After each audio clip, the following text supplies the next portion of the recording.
and I'll cheekily post in your Discord and be like, here's my stream, lol. Yeah. Okay. I think mine's starting to go live, so I need to get my little link for my own channel. Get my little... Oh, yep, there I echoed. Good job, very professional. Boop.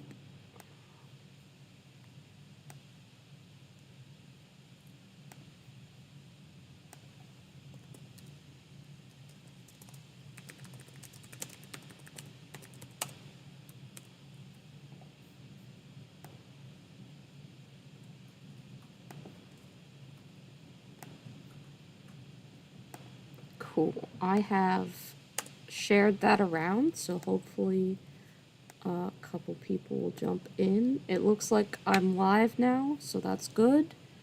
Same. Awesome. Cool. What are you going to be painting today? I'm continuing to edge the purple boy, you know. The joke. I'm never gonna stop using that joke. Why should you? It's a good joke. It's totally never gonna get old. Someone's always going to be around to hear it for the first time, you know?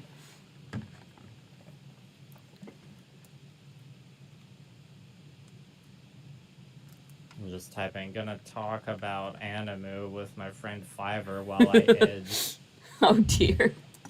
But then in brackets, this is Asabi.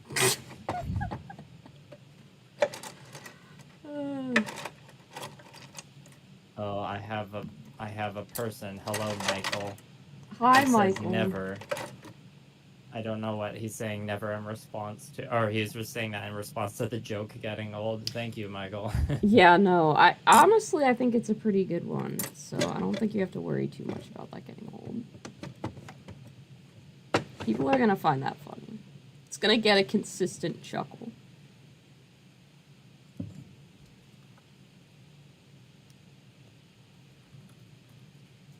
Hello, Tristan.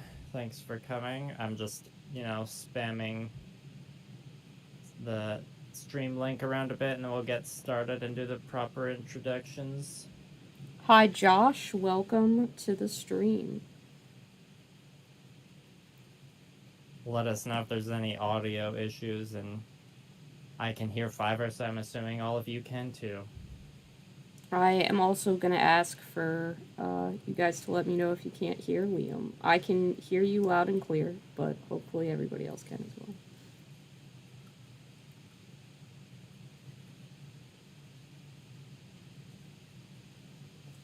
Okay, I don't think I need to put it anywhere else. Oh, I just need to hit up the old Instagram story and Twitter.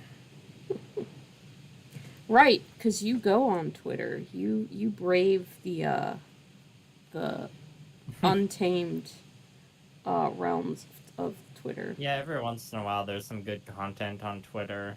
Like, Twitter has better, like, humorous meme content compared to Instagram, but Twitter's, like, Twitter etiquette is, like, harder to navigate than Instagram etiquette, and, like, I feel like I'm bad at Twitter, but I mostly just,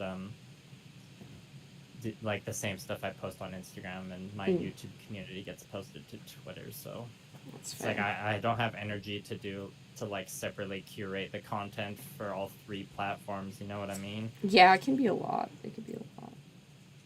Social media is a lot just in general, so. Okay, we got the Twitter, we got the Instagrams, we got the Discords. Josh has said that my Halloween set is too spooky. I have a couple of Halloween decorations at my desk now to Yeah, I mark saw that the in your season. post. Yes. I've noticed that I have never once seen another painter like Goobertown or Dana or anything like that decorate their painting space for Halloween. So I'm gonna start doing it, and then maybe I'll set a trend, and other people will do it, or they won't. But either way, I'm gonna have a cool little holiday set, and then I'll change it for like Christmas and stuff. It'll be fun. Yeah, I mean, I'm in the camp like many of my fellow colleagues, you included, where it's like, yes, Halloween is the most festive time of the year, best holiday, 10 out of 10. But when it comes to like festive or like topical content, I don't really like do that for any holiday just because I'm like bad at plan or whenever I plan something in advance, usually my plans change. So Oh, like that's this fair. year, I'm like, oh yeah, Halloween's coming up. It's like, and I don't have any Halloween content planned again. So I just kind of given up on planning like seasonal content. That's fair. I just But figure I appreciate everyone else's seasonal content. like Christmas specials are one of my favorite episodes all consistently throughout television. I don't know what it is. I probably just watched Muppet Christmas Carol way too many times as a kid. Oh Um, yeah. but then I realized I now have the power to make my own Christmas specials, and that's very exciting. So I will be doing that. I don't know if it's because I used to work at like a concert hall or like used to sing in a choir, or, like or used to work in retail, but like Christmas season is like my least favorite. I mean, that's very So it fair. yeah, the only Christmas special I watch every year is the Tim and Eric Crimbus special. I watch that like every year without fail. So like the video, my last video that I put out in um, December last year, I had a reference to the Tim and Eric Crimbus special, and then I immediately followed it up with a joke, being like, "That's the most festive you'll see me get all year." Because like even back last year, I was aware it's like, yeah, I ain't one of those content creators that does seasonal content. I just ain't gonna do it. I know that's like not good YouTuber practice, but you know, I've given up on having good YouTuber or some good YouTuber practices a while ago, so it's fine. Yeah, that's fair. That's definitely fair. Tristan, I think you're asking if I'm gonna do a video for the Sasabi like my last one, and no, the Sasabi project has always been just a streaming only project because you got to have some projects that aren't associated with big YouTube video projects, just for or I do anyways for my mental health. I agree. Um, Well, before we get started, I'm gonna crack this can of Conk Zero. So here we go. yes. That was good. That was good. Yeah, that Subdued, one felt pretty loud. classy. It was I gotta classy. slurp it right next to the mic now.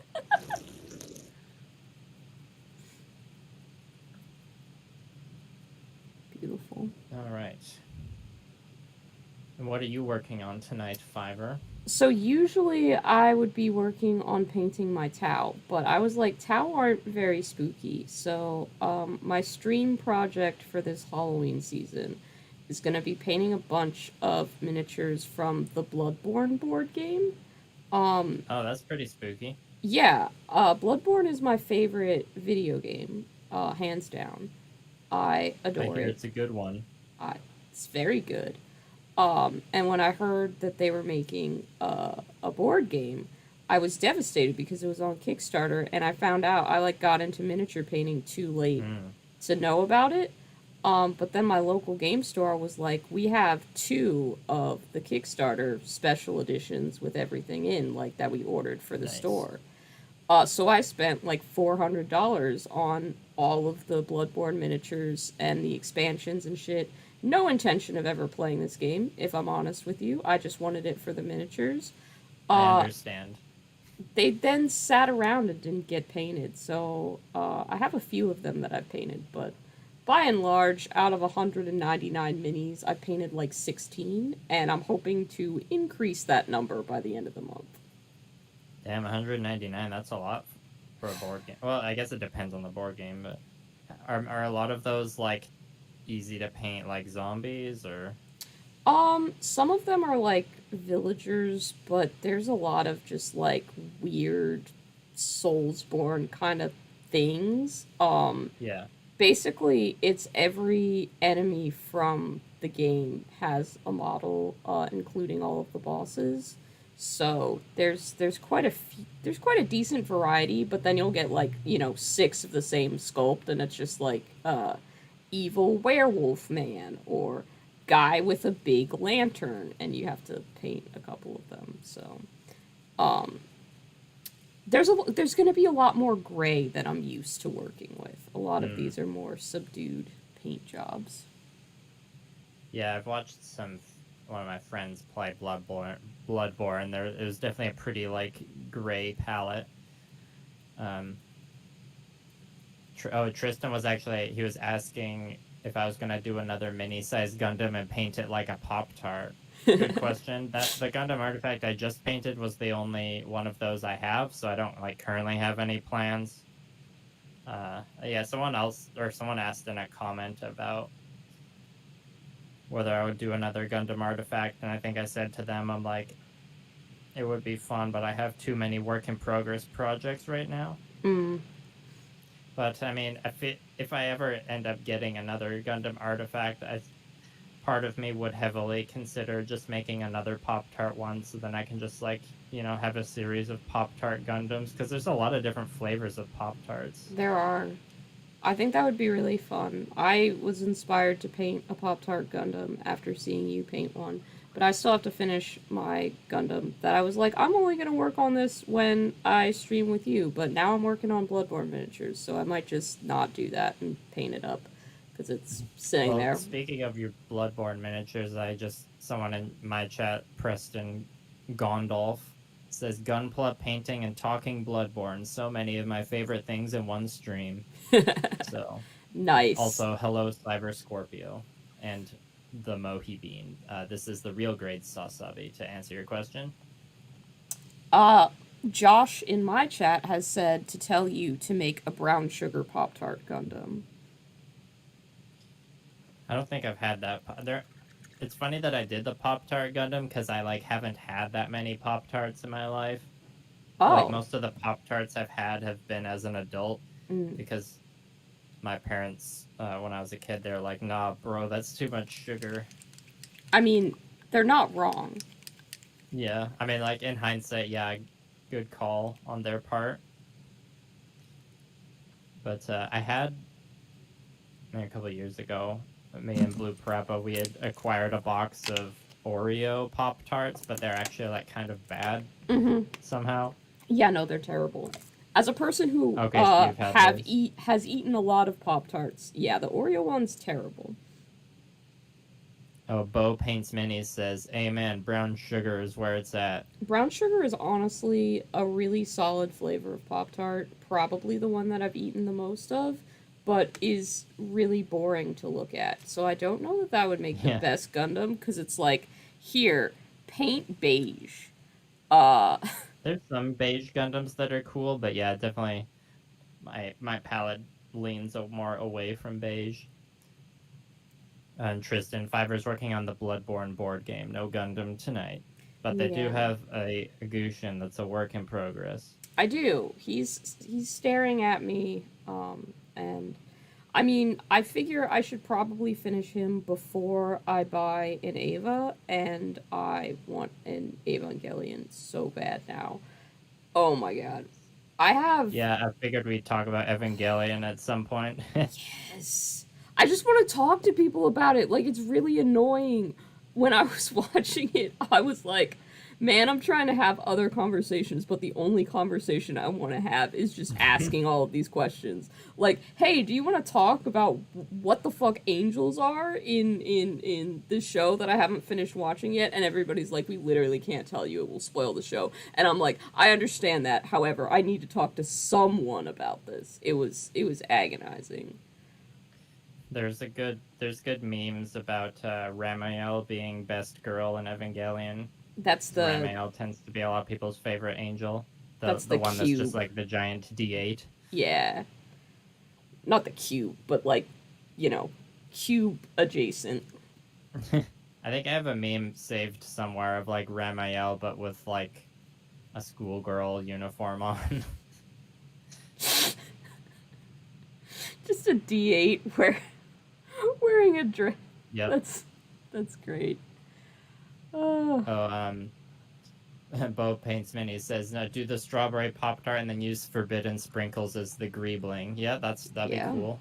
I And Tristan also says, what about red velvet? mm-hmm. I do think you need to use those forbidden sprinkles on a project. Like, I think you need to Yeah, find a use for them. I do. I'm starting this Bloodborne miniature, weirdly enough, with a metallic undercoat, which people are gonna be like, why the fuck would you ever do that for an organic creature? The nice thing about painting these Bloodborne miniatures is that I have played that game for so many hours that I'm not trying to paint them accurate to, like, what a piece of concept art looks like, but I'm like, when you fight them, when you fight this guy on the bridge, there's a bunch of like weird reflected light that almost makes it look like his skin is made out of metal, even though it's not. So I'm thinking if Oh, I try a metallic undercoat, I can maybe capture that weird lighting effect, which I don't think is entirely intentional. But I'm gonna that see if I sounds can neat. pull it off. Yeah.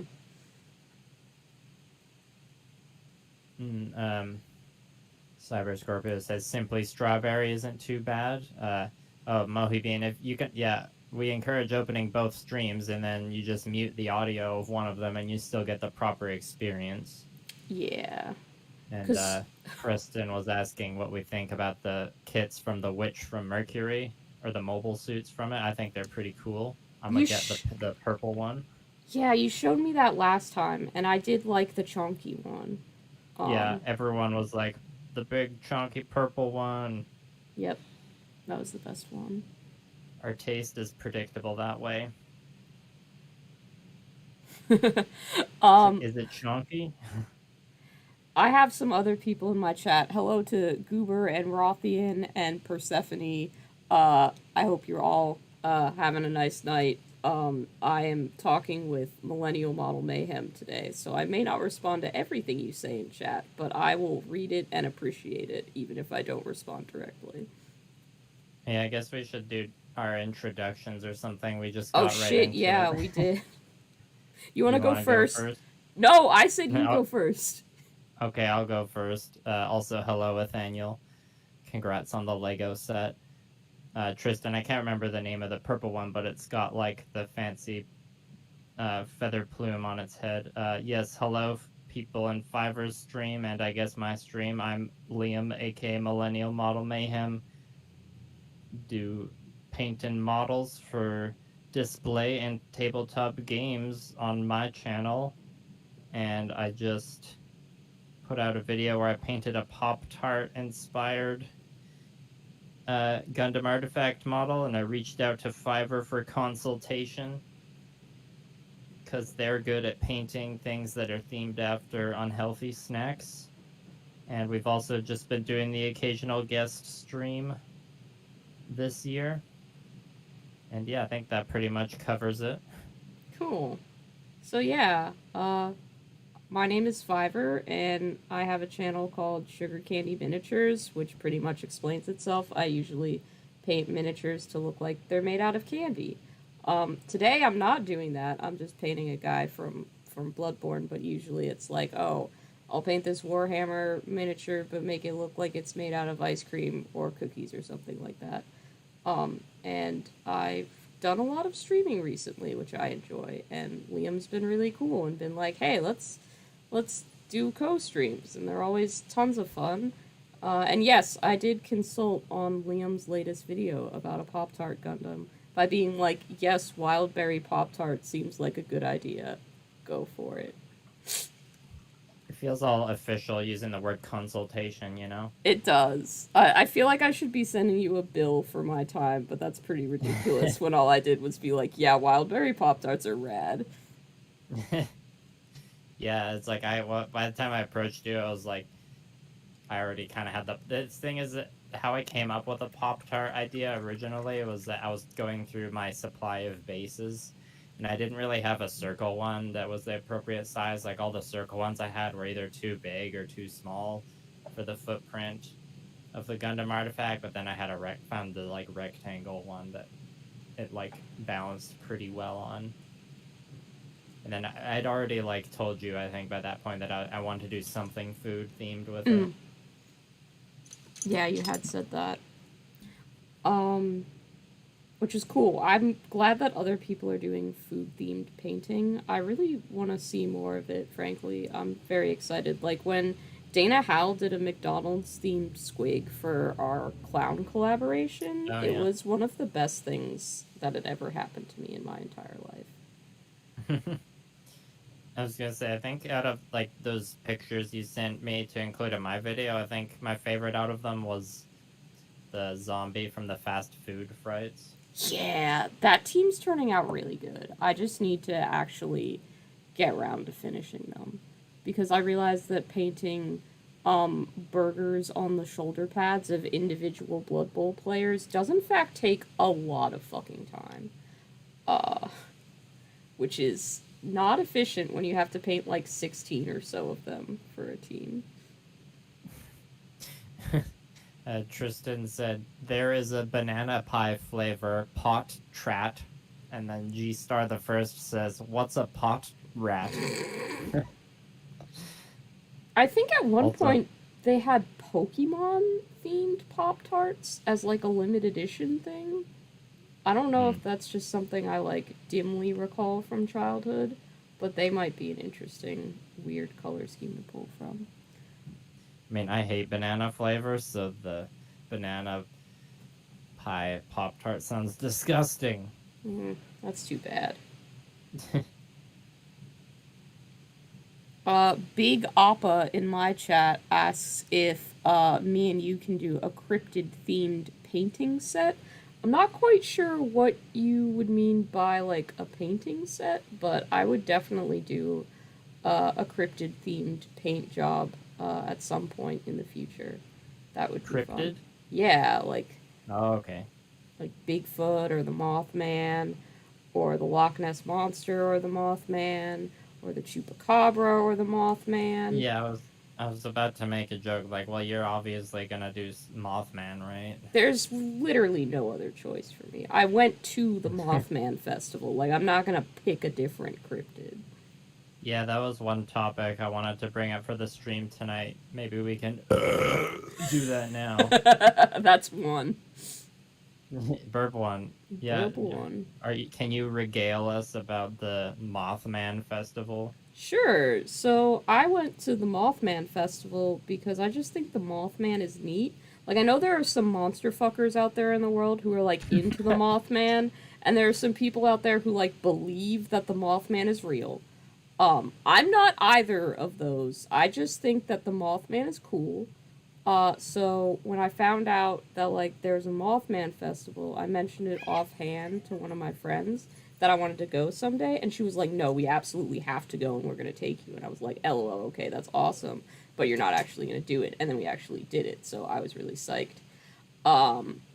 But it was exactly what I was expecting, which was great for me because I really just wanted like kind of a shitty state fair, but everything is themed around the Mothman, and every booth has like burritos shaped like the Mothman and shit like that, and it's exactly what it was. Like, it Perfect. is not, if you're not me or someone like me, it is not worth driving the long ass amount of hours that we drove to get there because it's just a fair with a Mothman overlay. That's really all it is. And the Mothman Museum is like cute and dumb and takes like maybe 25 minutes to walk through, which I did wait in an hour long line to get into because again, I just think the Mothman is neat. I had a great time. I was loving it, and the people that I traveled with also seemed to have a good time. But yeah, it was just basically any like state fair or one of those random carnivals that sets up and is there for like a day and then is gone. It was exactly what I wanted it to be. There were people cosplaying the Mothman and other characters, and just, yeah, shitty food, weird little like art stalls, weird people who really believe in Bigfoot. It was great. I had a fantastic time. That sounds very good and wholesome. Extremely wholesome. I did spend a stupid amount of money on stuff with the Mothman on it, but I'm very happy now. You gotta get that Mothman drip. You gotta get that Mothman drip. They had an ice cream parlor there that was Mothman themed. That's just like in the town of Point Pleasant, Like West Virginia. permanent? Yeah, like permanent. Um, Yeah, I was which gonna ask if is it like one of those small towns that has like one major road? pretty much, yeah, it was extremely small. Sounds quite charming. It was it was very charming, and like as a person who wants their entire life to just basically be sweets themed all the time, going to an ice cream parlor themed around my favorite thing, getting a Mothman sundae at that ice cream parlor. I did also buy a t-shirt just because it had the Mothman like shittily photoshopped to be holding ice cream cones, and I just needed it in my life. It's one of my favorite things that I own now. Um, yeah, it was great. I recommend it if you're as obsessed with the Mothman as I am. Yeah, I was gonna ask, would you recommend it to someone who's just like into cryptids in general? Maybe if they lived closer. Like, I was in a car for 6 or 7 hours to get Oh there, yeah. which is fine for me. I love a road trip, but like the average person would be like, this is stupid and I don't want to do this. So if you like road trips as quote unquote like part of the experience, then yes. If you don't, then maybe no. I would say 4 hours is a reasonable amount of time to go and have a good time if you're just like a cryptid enthusiast. Gotcha. Well, thanks for the Mothman Festival recap. Hell yeah. Oh, yeah, people in my chat are commenting. I did get a new tattoo. It's still healing up. This is my new tattoo on my hand. My name is Oh, nice. Fiverr, so I got a candy with a number 5 on the wrapper and a bunch of sprinkles, and then a candy bracelet around my wrist. Hot tip, if you are going to get your hand and your wrist tattooed, maybe don't do those on the same day because I Oh, was in a lot of pain. It hurt like a yeah, bitch. I bet. I've got like 4 tattoos, and they're none of them were in like the notoriously painful areas, but even then, some of them were pretty painful. Mm. So I can only imagine a wrist tattoo. Yeah, it was, it wasn't my smartest decision in the world, but I don't regret it. I don't regret it. And it looks cool as hell, so I can't be mad about it. Um, Tristan says, "What about peach cobbler Pop Tart?" I haven't had that one. I have not had that one either. I didn't know there was a peach cobbler Pop Tart. Oh, and Spirit, this is the real great Sasube. Oh, and now Tristan's asking how old I am. Yes. According to my brand, that I'm a millennial, but the question is, am I like closer to Gen X or Gen Z? And then Cyber Scorpio says Fiverr would get a kick out of the Dark Archive book from P2 because it does have a section dedicated to cryptids. I don't know what P2 is, do you? I do not. That sounds cool though. Sounds like an off-brand Magnus Archives. Okay. Yeah, any kind of cryptid encyclopedia would be a good read, I think. I love books where it's like a pretend guy made a guide to like fake lore, like Yeah, those are good. I live for that shit. They have a Warhammer one where it's just like some guy cataloged a bunch of aliens, and I have that, and it's probably one of my favorite things that I have in terms of like Warhammer lore because it's just stupid and funny, and there are Zotes in it, which automatically makes it like top tier. Is it an old school book? No, it's fairly new. I'd say like What's it called? uh, it's got like a fake, like they made it sound like a Latin name, but it's not. Oh, okay, yeah. So I don't remember. It's like the Imperius Lexicanum or something. Something like that. If anyone in my chat knows what I'm talking about, put the name in there, and then you get a gold star. Oh, P2 is for Pathfinder second edition. Sorry, I feel like I made that same mistake last stream. They said P2, and I was like, what's that? And it's Pathfinder. That's 2. Second burp Burp of the 2. night.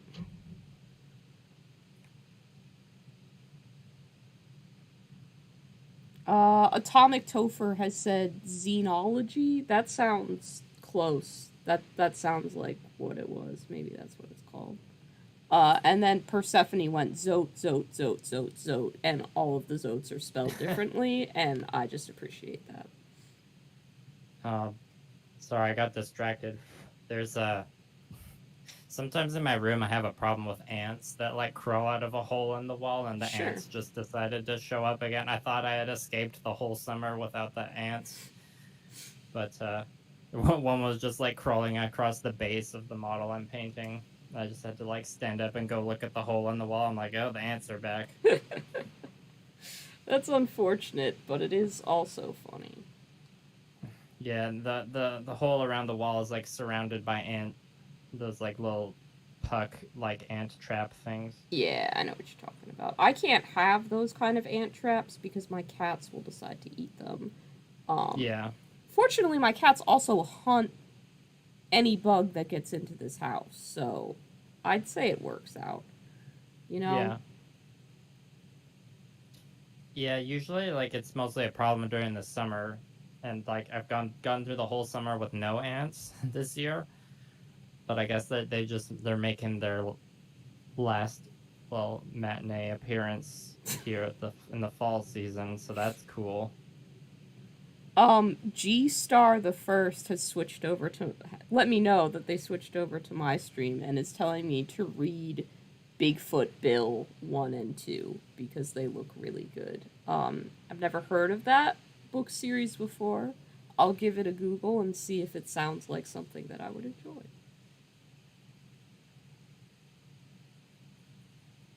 Bigfoot Bill 1 and 2. I'm glad that it got a sequel, you know?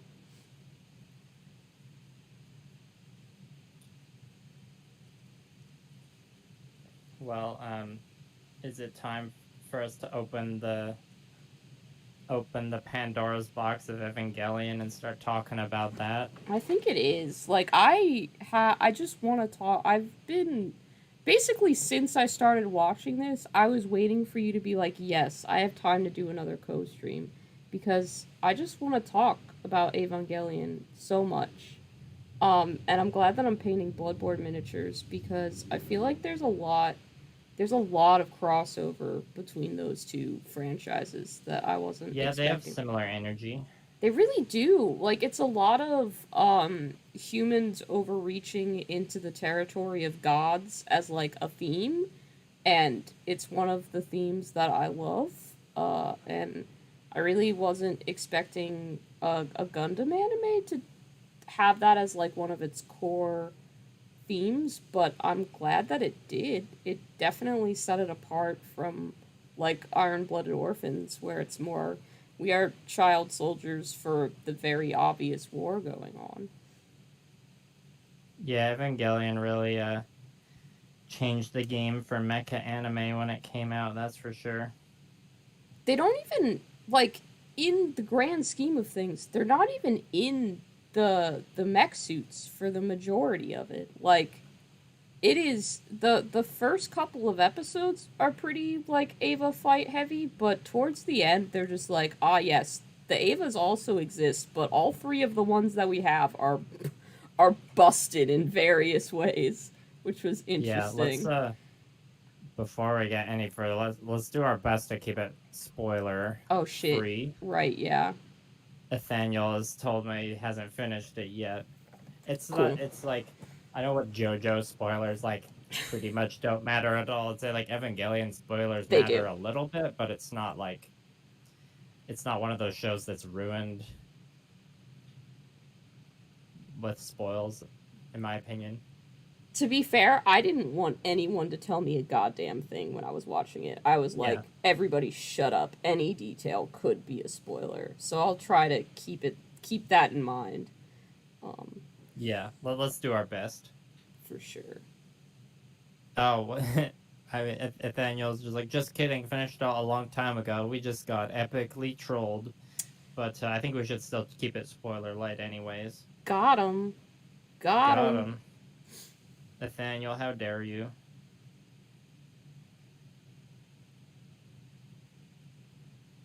Atomic Topher, off topic, has said, would a zoat eat an oat in a boat with a goat? So I guess also we've gotta do some Dr. Seuss rhymes up in here, which I appreciate.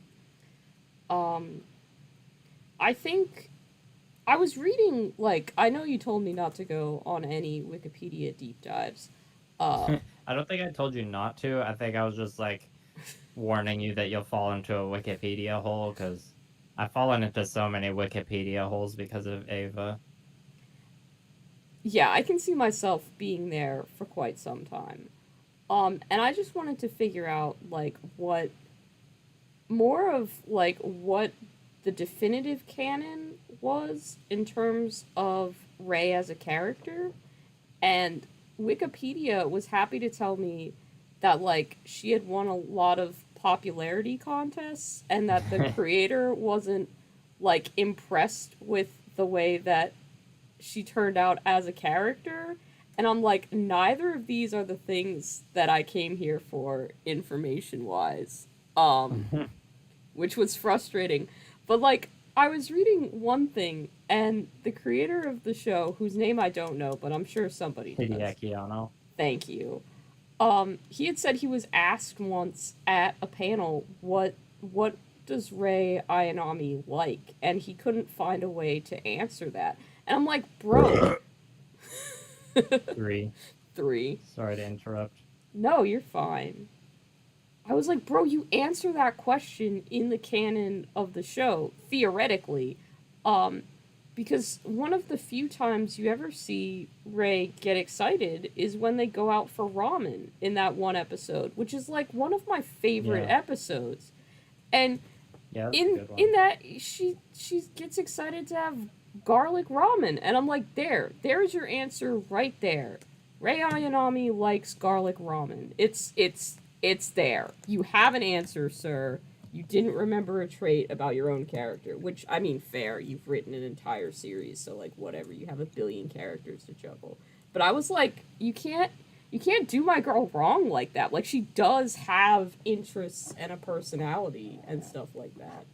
Just different. It's not as bold, as, like, Asuka, who is German. Like, I don't think that's a German name. Okay, sure. Well, yeah, it's like Asuka, isn't it? But then her middle name's like Langley. Yeah. Her last name's Soryu. Yeah, it's. I mean, there's lots of fun stories of like, or like funny stories of Hideaki Anno and like his relationship and interactions with fans. But what did you think of Kwaru? Oh, yeah, I don't know if I'll ever pronounce his name quite correctly. I don't know. Like, I thought it was far too late for them to be trying to introduce a whole ass new character. And he's there for, like, what, an episode and a half? He's only there for, like, one episode, basically. I mean, he's an End of Evangelion, too, but he was, like, one of the fan favorite characters with, like... He was a real, like, smash hit fan favorite character, which is interesting because he was, like, only in the show, like, near the end for, like, one episode, basically. I mean, in the, like, people need to find pairings to ship people with way, I understand why he is a fan favorite. Like, I get it from that angle. Not personally, but just, like, you can look at a character and be like, yeah, I understand why the fandom cares about this person. I didn't really care for him much at all because, I don't know, he's just weird. Like, I don't get him. He doesn't seem real, if that makes sense. Like, if you told me he was just a hallucination, I'd be like, yeah, no, that tracks. That makes sense. He didn't feel very real. Yeah, I getcha. So I don't know. Tristan guessed if I was 35 years old. I am not. Guess again. And Nathaniel's talking about how Asuka is definitely hasn't affected which girl he thinks is best in whatever anime he watches. That brings up something I was gonna ask you. Would you agree that Misato is best girl? Uh, no, I would not agree with that. Um, I think that she's interesting, um, but like, I liked Rei a lot. I don't know if I would say she's best girl, but it's either Rei or Ritsuko for me. Yeah. I liked Ritsuko a lot. She was very, very like intense and smart, and when she was trying to get to the bottom of, she was committed. Like I feel like a lot of people in that show falter in their commitment at some point, but she never does. Like she is ride or die, which I Mm-hmm. appreciate in a character. Um, I feel like Yeah. Misato just took too long to figure out which direction she wanted to go in for me to consider her best girl. Yeah, I really like the episode where Ritsuko is like having to go inside the Magi computers. Mm, I thought that was like a good episode. yeah, that was really interesting. And like she opens up the computer, and I remember freaking out because I'm like, dude, there's a brain, there's a brain in there. Yeah, it's a little cursed. Goober says, "Gay scientist is best girl." Correct, correct. Yep. That's not wrong. I don't know if you mean Ritsuko or just Ritsuko's friend on the computer, the other person that she works with. But either way, that's the right answer. Evil Ano, who has gone to bed at this point, did say that Asuka is only half German, so I guess that's fair. Yeah. I think, yeah, I wrote that. I remembered that. I didn't Yeah, now remember everyone in my chat's trying to guess my age. I ain't gonna tell you. It's gonna remain a mystery. that. Someone, or Nathaniel thinks I'm towards my 40s. No, not quite. I don't know if I actually know how old you are. I don't know if you're older or younger than me, so Well, remind me after the stream and I'll tell you. okay. Okay. I gotta Fair keep enough. it a mystery for my audience for now, though. Yeah. I'm about to have a birthday on the 11th, so my age is going to change. Um the age that people could guess, but that I don't know if that's stimulating like conversation for streams. Yeah, maybe not. Eventually it'll just be public information. If you get to be a big enough YouTube personality, you can just Google how old is like whoever, and Yeah, that's Wikipedia will true. tell you. It'd be a fun fact. And Tristan, I have not built the Moon Gundam. I was gonna ask, since it's the first day of Spooktober, we could definitely. There's definitely a lot of horror movies I could talk about.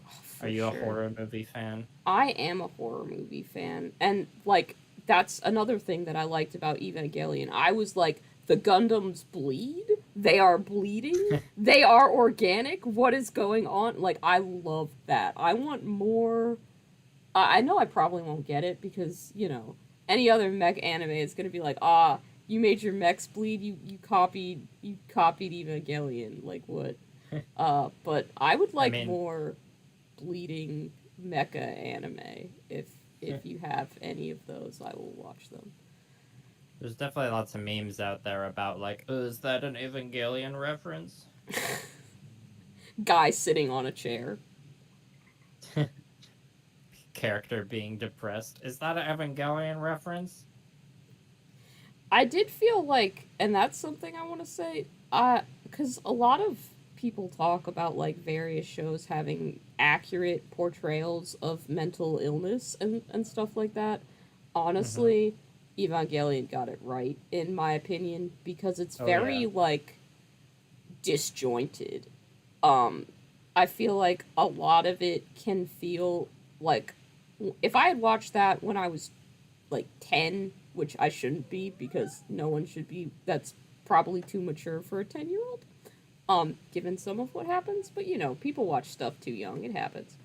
Uh, I would have felt like a lot of the characters were inconsistent, and that might have been a complaint. Like why had they gotten over this at one point just to fall back and then not be able to do it again? Because Shinji is like really bad at being an Eva pilot, except for when he's really good at being an Eva pilot.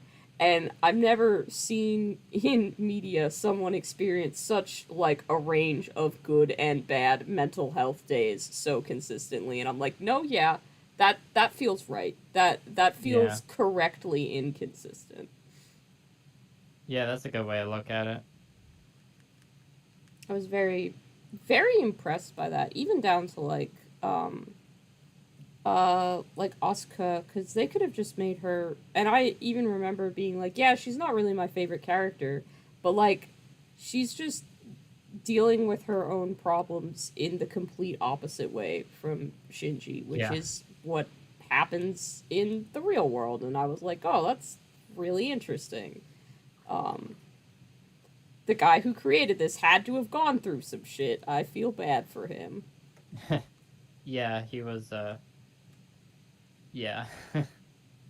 That's why I was saying to you about like the rebuild of Evangelion movies are interesting because like the original Evangelion is made, or like it's like Hideaki Anno being really depressed, and then like rebuild of Evangelion is like made like over a decade after. So like the story is technically the same, but it's also very different, kind of because of the way his like mindset's changed. I did watch the first rebuild movie Oh yeah. because I still need it. Everybody was like, take a break from Evangelion. You've watched the show, you've watched End of Evangelion, just take a break, go watch something else. And I'm like, no, I would like more. So I did watch the first part. I thought it was okay. Not gonna Yeah. lie. I was just kind of like, all right, this is fine. Like, it wasn't as good as the show in my opinion, and I was really hoping that they wouldn't do a 3D model for the Ava at any point because I appreciate hand drawn cell animation. Even if like you move to digital format, I was like, yeah. And they definitely used a 3D model at some points, and I was like, dang it all.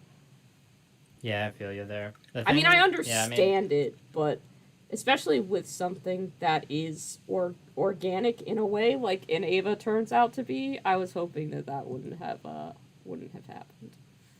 yeah, I mean the thing with the rebuild movies, and this isn't like really a spoiler. Like the first one is basically like just a recap of like up to a certain point in the show, Hmm. and so is the second movie until like maybe like the three-quarter mark of the second movie. That's when the like plots really deviate and like Oh, it cool. starts to it like becomes different from how the original show is. So maybe it's a bit subversive in that way. I'll definitely Yeah, the watch the first rest of them. and like the third rebuild movie was like one of those movies that was kind of stuck in production hell for a long time. It was like a weird like clusterfuck. And then the fourth rebuild movie took even longer to come out, but it was like such a crazy epic finale that everyone was just waiting such a long time for, and it was a wild ride overall. That's that's fair. I will Just definitely make my way through them. oh, I'm sure you will. But like just warning you now, the third Evangelion rebuild movie is confusing as fuck, and it's a hot mess. That's okay. That's okay. Like I know you had been like everybody was basically warning me that like the end of the show wouldn't be what I expected. And to be fair, they were right. It was not what I was expected. Um, but I wasn't like mad about that. I didn't feel cheated by it the way that perhaps some people had. Uh, I get why that feeling was there, but I liked the original ending, and maybe that just makes me pretentious, but I was fine with it. I was happy Yeah, with and it. I mean, not everyone hates it. you know, those of us who are big-brained can appreciate the nuance. I was very pleased with it. It felt like I kept picking up on this weird, like, gentleness throughout the series, which I don't know is the correct word to apply to it.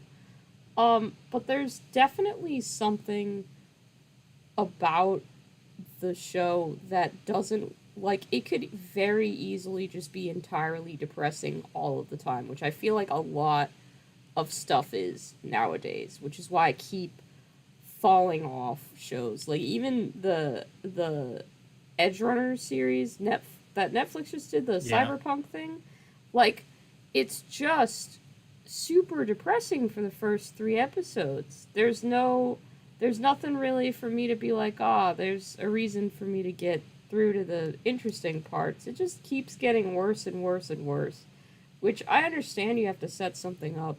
And I can't quite pin down what it is in Evangelion that makes it feel different somehow. Like there is some kind of through line of uh just not consistently depressing every single episode, um, which I feel like Yeah.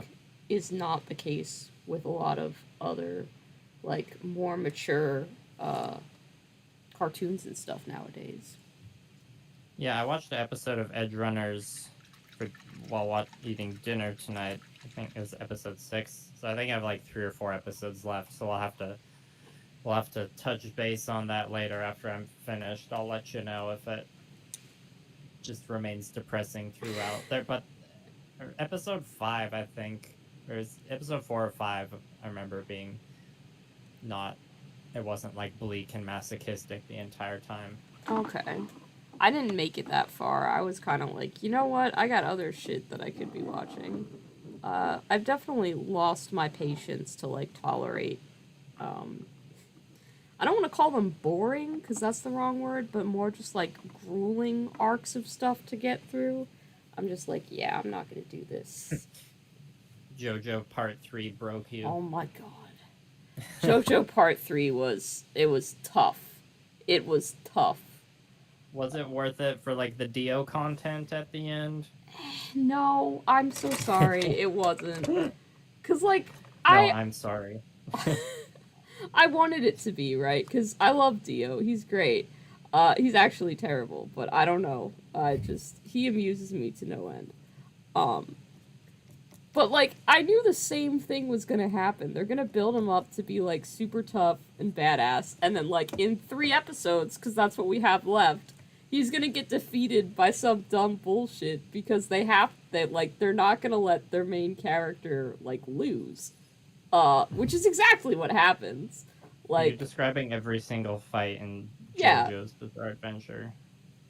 it's just it Just some bullshit. like how do you build a powerful antagonist when you know that there's gonna be some like how old is Jotaro? Like he's 14, something like that. I think he's 17. Okay, fair. But like he is a teenager fighting an immortal vampire man who's basically just been kicking ass and taking names for the past, I don't know, like 30 years, something like that at least. Probably more. Um, and he's gonna get defeated by a 17-year-old who never changes out of his school uniform? Like, okay, that's how we gotta end our show this season. It's just, yeah. But I mean, it's JoJo, so you know that some stupid bullshit is gonna happen. That's what you signed up for when you started watching it. Yeah, see, that's why I like Part 4 more than Part 3, because it like leans more into like the silliness and like the stupid bullshit. It And really like having, does. yeah. How much of Part 4 have you watched? I think I'm on like episode 8. I took kind of Okay. a break to watch Evangelion, and then Yeah. I couldn't seem to watch both of them at the same time. I was That's like, this is crazy. too much of a whiplash. So yeah, I have to get back into watching JoJo, but I started watching Haikyuu again, just because it's one of my favorites, and I wanted to. That So one's Did that one finish recently? No, I think it's gonna have its final season come out soon. All right. Um, and like they only put up to like season 3 on like Netflix and stuff. So I just for the longest time hadn't bothered to get around to watching season 4 and 5 because I'll always just be like, "Oh, I'll start again." And then like season 3 has its finale and it's very satisfying. I like it. I like how the arcs Mm. resolve. I like what happens with the characters. And then the fourth season just kind of has a slower start. So I typically like watch the first 2 or 3 episodes and then I'm like, okay, I'll do something else. But this time I'm like, no, I'm gonna catch up so that I can watch the last season as it comes out and finish this one out and see what happens. So yeah, I'm gonna get through it this time. It's good. I like how I tried to pivot the conversation to talk about horror movies, and then we just kept talking about Evangelion and anime. Shit. Okay, horror movies. Yes, go. What? My favorite horror movie, I think, probably just by going by number of times watched, would be Alien from 1979. Good answer. Good answer. I love Alien. Also, So good. the fact that we have freaking Ripley and the cat Jonesy as the only survivors at the end. Like, yes, perfect, wonderful. I love that. Sorry if I just spoiled Alien for you. I think you're allowed to spoil movies from the 70s. It's Yeah, fine. I'm gonna. If you haven't seen Alien by now, then I can't apologize for that. It's really good. You should go watch it. The first time I watched Alien, I watched it in a dark basement by myself, and it was a good Ooh, time. that sounds like a good way to watch Alien. Honestly. One of my favorite franchises is like the Alien versus Predator franchise. Hmm.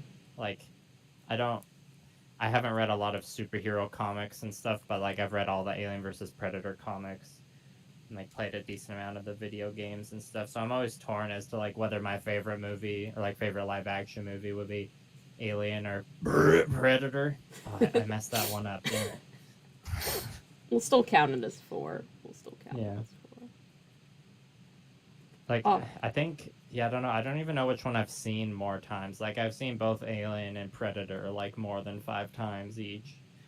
Predator is just like one of the most iconic Schwarzenegger action movies, and also like one of the most iconic sci-fi monster movies. But so is Alien. for sure. I watched Alien for the first time in college, which still was way later than I should have like seen it for being such an iconic film. Um, but I remember that one scene where they're like walking through the tunnels and the alien is just the xenomorph is camouflaged in with all the pipes and I Yeah. turned to my friend and I was like, you know those pipes, they look a whole lot like a xenomorph's head.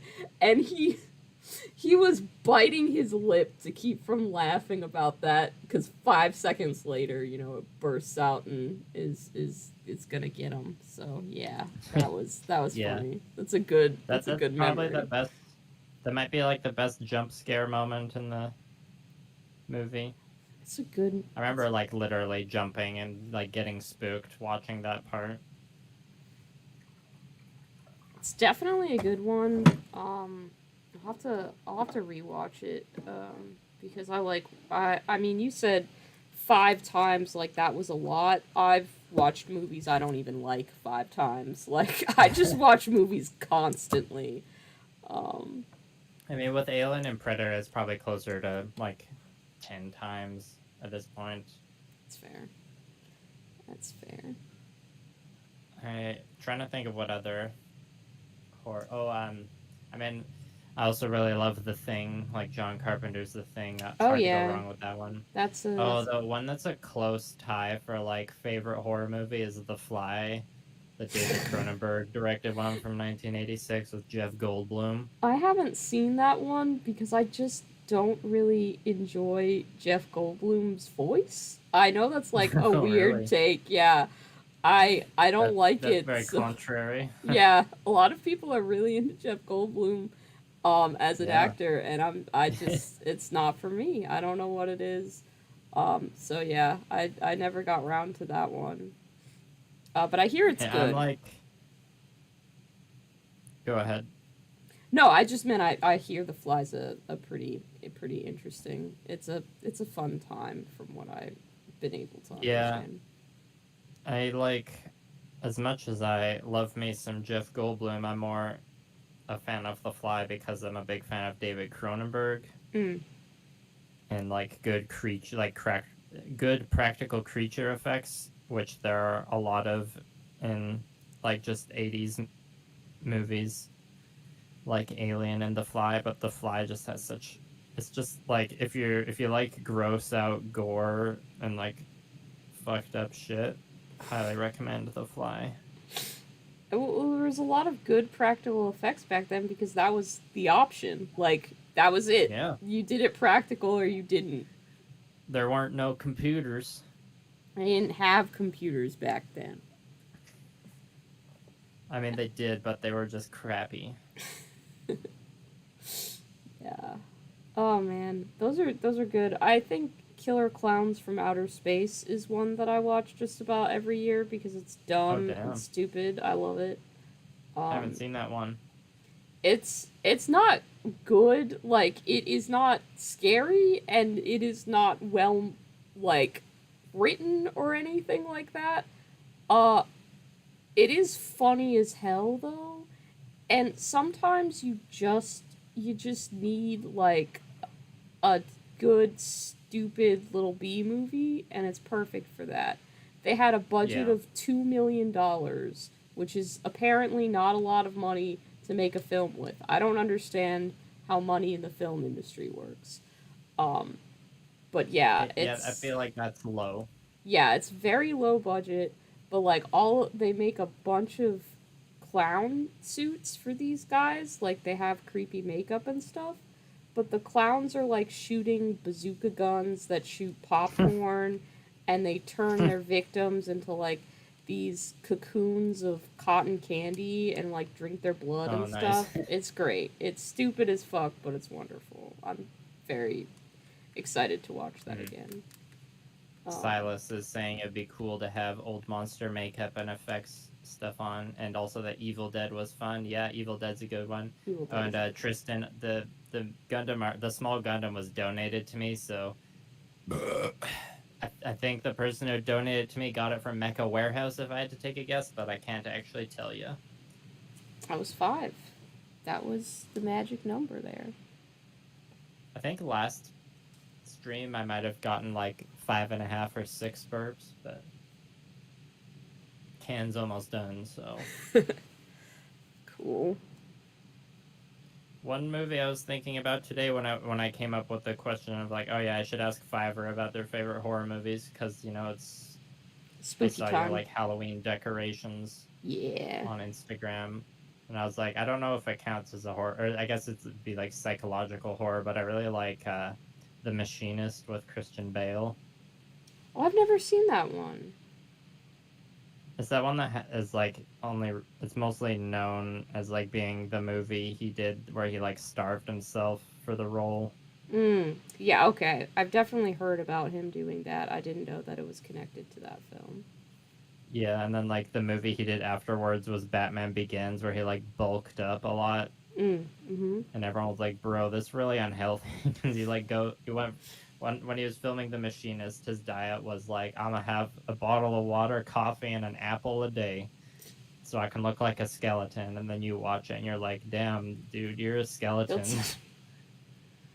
And Yeah. then you see him in Batman Begins, and he's swole laugh, and it's like that's probably not good for your body, but good job doing acting, I guess. Yeah. Good job doing an act. Um I've like other horror movies that I've been impressed with recently are definitely like some of Ari Aster's horror films. Oh yeah, Midsummer and oh Hereditary yeah. both are very, very good. I Um, haven't seen Midsummer, or no, I haven't seen Hereditary. I've seen okay. Midsummer, and I really liked it. Yeah, it was good. It's very good. Um, and of course you've got Florence Pugh in that, who was actually in the movie that I saw today. I saw Don't Worry, Darling. Oh Um, yeah. yeah, Oh right. Yeah, we were talking about that earlier. I'm like, wait, don't tell me that has to be stream content. So you saw "Don't Worry, Darling" today. I did, yeah. Like I was debating between going to see that or going to see Barbarian because people had been saying a lot of things about both of them, and so far I hadn't had either one spoiled for me. And I was like, I'm definitely gonna get one of them spoiled for me because I'm just online enough that that's gonna happen. And I sat there and I was like, which one will I care less about being spoiled? So I didn't want Don't Worry Darling spoiled more than I didn't want Barbarian spoiled, so I went and saw that. It was good. Um it just came out recently, so I don't want to say too much about it, but I Yeah. liked it. Overall, I thought it was pretty interesting. And of course, it's no spoiler that Florence Pugh is a fantastic actress, and I mean, Yeah. she has so much opportunity to shine in that film. So I was Well, that's quite good. pleased. I was quite Yeah, pleased. I've seen some like random ads for Barbarian around, and I'm like, the title is Barbarian, but I have no idea what this movie is about. Yeah, I haven't heard very much about it. As far as I'm aware, it's a slasher, but people say that the ending of it is like a real mind fuck, so I don't Okay. exactly know what's going on, but I love when people are talking about a movie that I have a vague interest in seeing. So I'll go see that. I don't think it really counts as a horror movie, but have you seen that Nicolas Cage film Mandy? That sounds so familiar. I probably have. Um, I'm trying to remember though. Do you remember like what the plot was about at all? Yeah, he's like living a humble like lumberjack life in the forest with his GF, and then it like turns into kind of like a revenge like movie. There's like Oh some a yeah. little biker gang of like Christians that are like messed up on LSD. Yeah, I remember that vaguely. I think for whatever reason, I keep confusing it with Cabin in the Woods, which isn't the same Oh yeah, thing at all. And they yeah, it's don't not. really have a similar vibe at all, but like I There swapped is there is a literal cabin in the Cabin, woods in yeah, Mandy though. there is, but it's very much not the same at all. Um, Yeah. because Cabin in the Woods has a completely different tone, and that's Chris Hemsworth, not Nicolas Cage. Uh, Are you a fan of Cabin in the Woods? I The think it's film? okay. Like I appreciate what it does as being like different for the genre, I guess. But it's just kind of okay. It's mid to me, really. Um, like if someone's like, "Oh, I want to watch Cabin in the Woods," I'll be like, "Yeah, sure, why not?" Um, Yeah. but like my problem with so many horror films is that they don't actually scare me, and I need them to.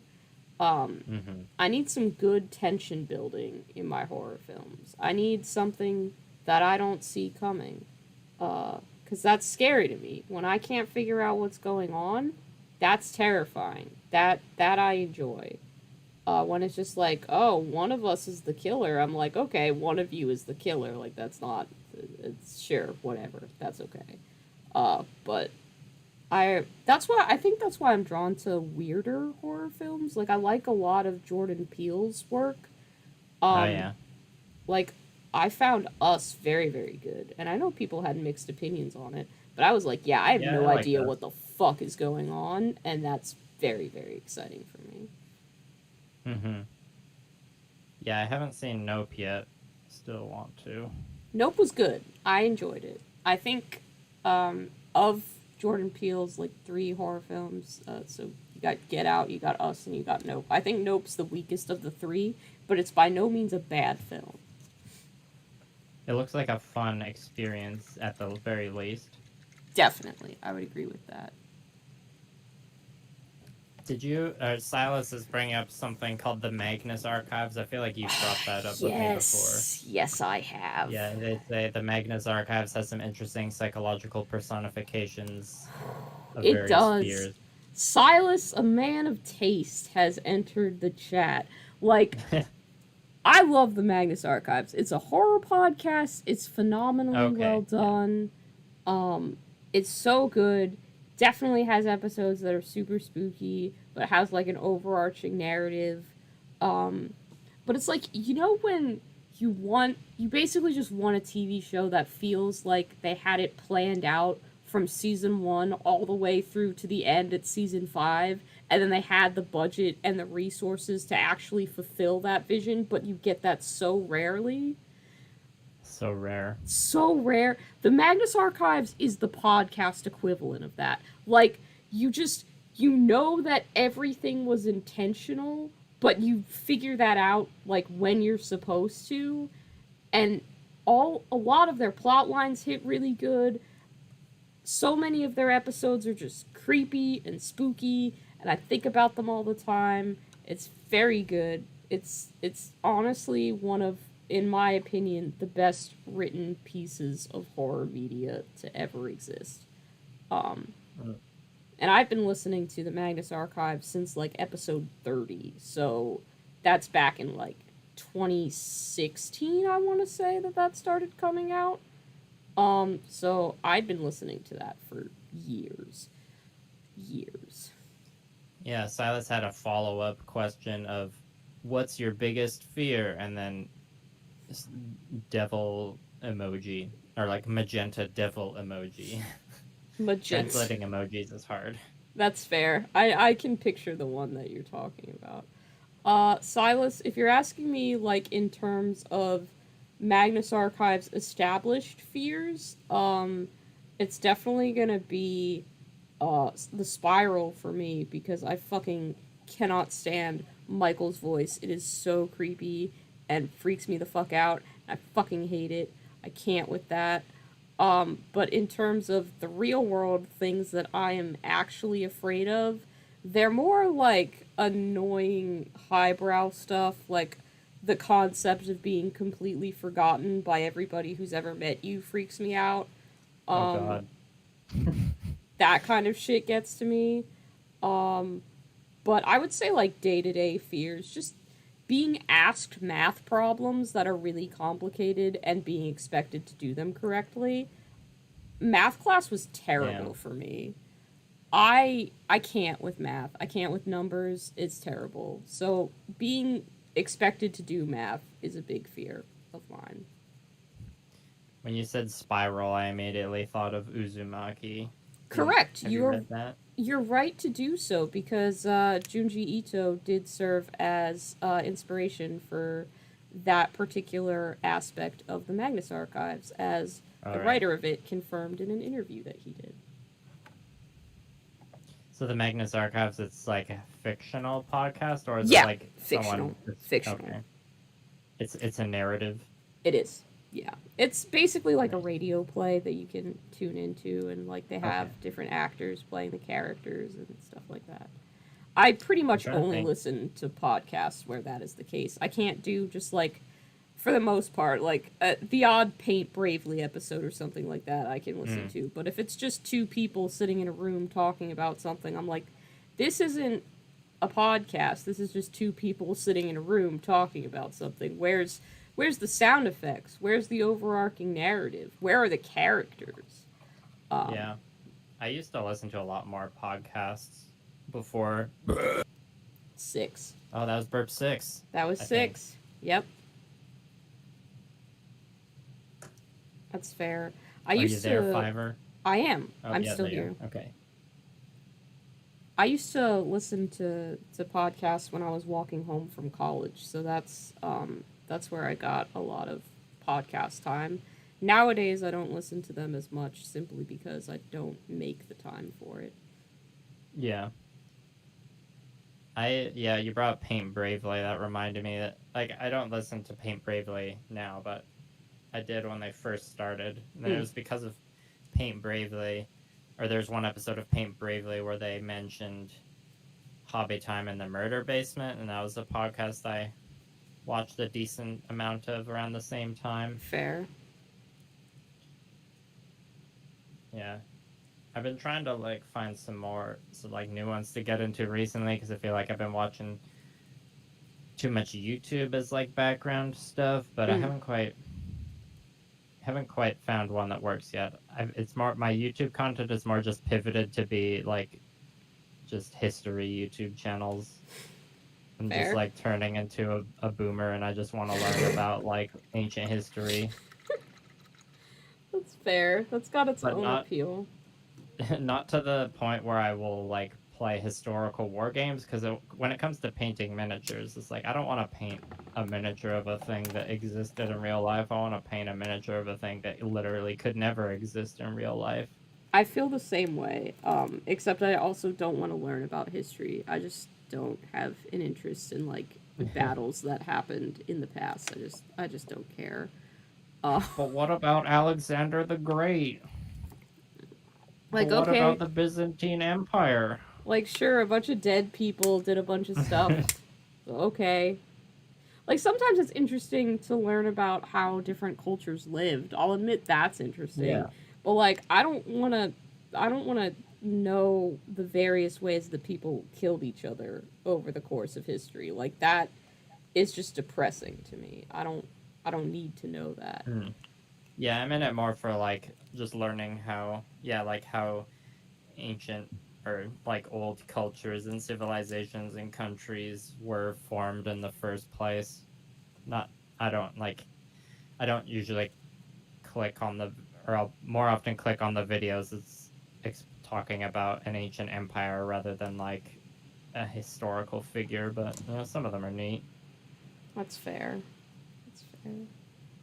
But if you need horror podcast recommendations, I definitely can give you some of those. I have quite a few that I've listened to over the course of things. I've also been on a podcast. I was on an episode of Destro the Lich King and Jeremy the Ghost Bear's podcast, Grognard's Yell at Cloud.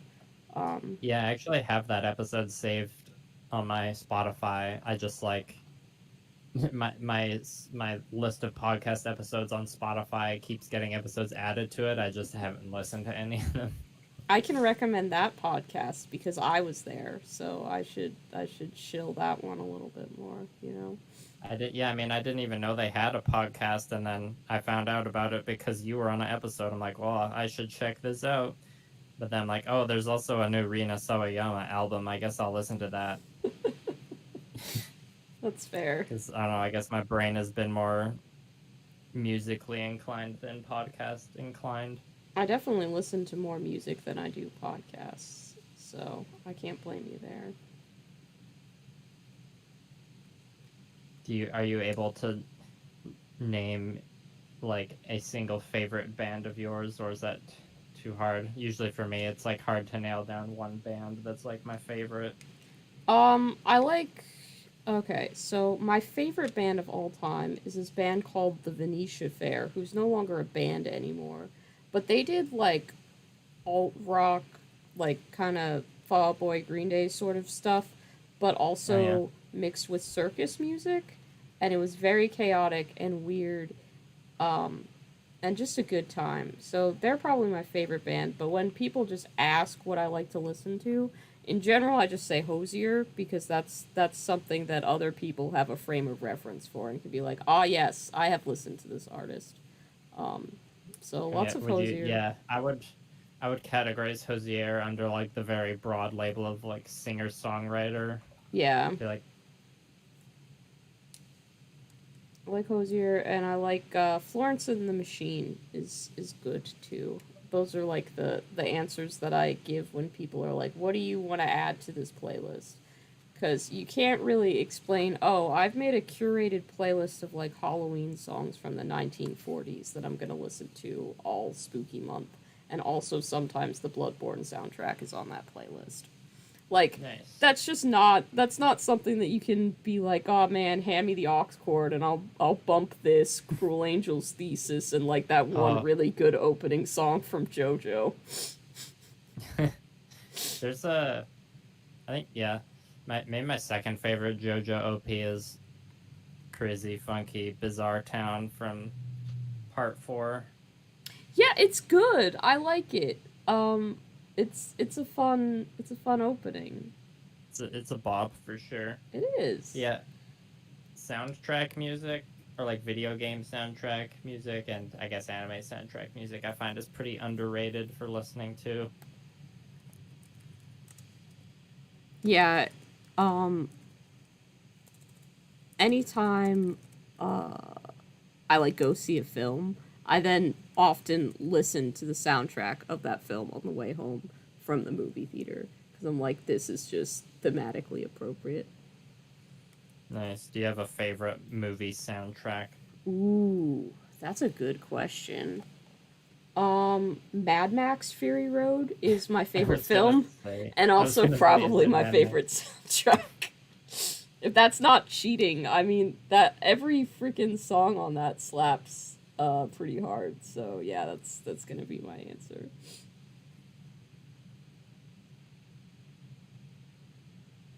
I think one of my favorite. I don't know what my favorite movie soundtrack is, but I think according to like my Spotify listening history, it'd probably be like the Ghost in the Shell Standalone Complex soundtrack. Hmm. And Okay. Standalone Complex is like one of the TV series Yeah, spin offs of it. I've seen Okay. Standalone Complex. That's the only Ghost in the Shell product that I have witnessed. Um, It's the main one with Tachi. It's the one with the best Tachikoma Tacomas, content, so yeah, it's the yeah. best one. And that's like it's got that opening theme done by that artist who has like a really unique singing voice that sounds Yeah, really cool. Origa, I think. Yeah, yeah. Yeah, yeah. I've listened to the Ghost in the Shell soundtracks a lot. Also, the Made in Abyss soundtrack is really good. It's by this Australian composer called Kevin Penkin. He also did the soundtrack for Rising of the Shield Hero, which I watched the first season. It was like pretty it was like pretty solid in the first bit, and then by the end it was like kind of mid. But it was Mm. one of those shows that's like kind of propped up by the soundtrack, you know. Yeah, that's fair. That's the way of it sometimes. My friends got me into watching an anime called Ranking of Kings, which has been pretty good. I don't know if you've Oh heard of yeah, that one rank. or not. I finished that. I finished that early in the summer. That was a really good show. I'm really enjoying it. I'm at like episode 11 or something like that. But it's really cute too. Like I really love the animation style of it. Um, Yeah, it took me and Blue Prepper a while to get through it because there's a lot of days where we're like, are we gonna watch another episode of it today? And we're like, I don't know if we can handle all the crying.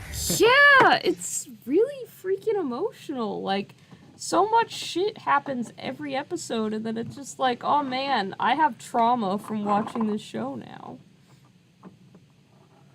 Yeah, like really, it was a real breath of fresh air, that show, and also like not what I expected. Yeah, not at all. Not at all what I expected. I put my foot down to like change sitting positions, and I'm like, why does the floor feel squishy? It was a cat. I put my foot Oh, down right on Achilles, who is just under my desk being a nuisance. I got to pet some cats today because my mom's out of town, so I had to go feed the cats. Got to do it again tomorrow morning. That sounds It's fun. always a good time. Love a cat. As many cats as possible.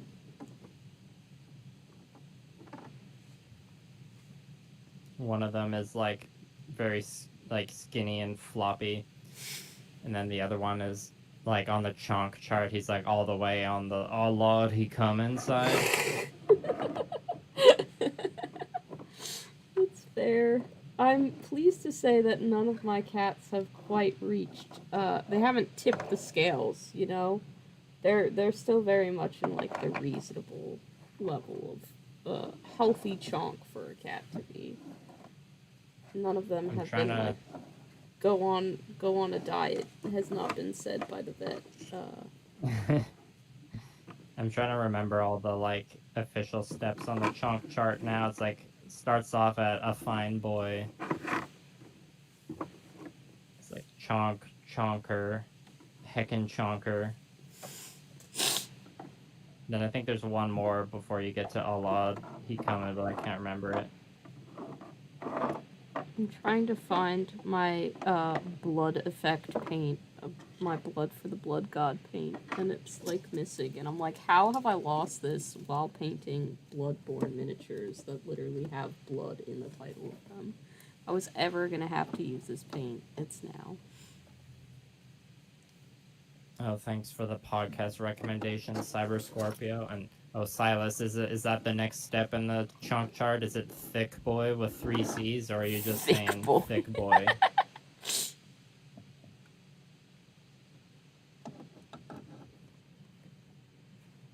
Yeah, I've heard good things about that blood for the blood god paint. I found my copy. It's very good. I like it a lot. I probably use it a little bit too much, just because, I enjoy the fact that it does what it's supposed to do. But especially for these Bloodborne miniatures where, like, they're supposed to be grimy and grimdark and covered in blood, basically, sometimes, I'm definitely going to overuse this paint. 100%.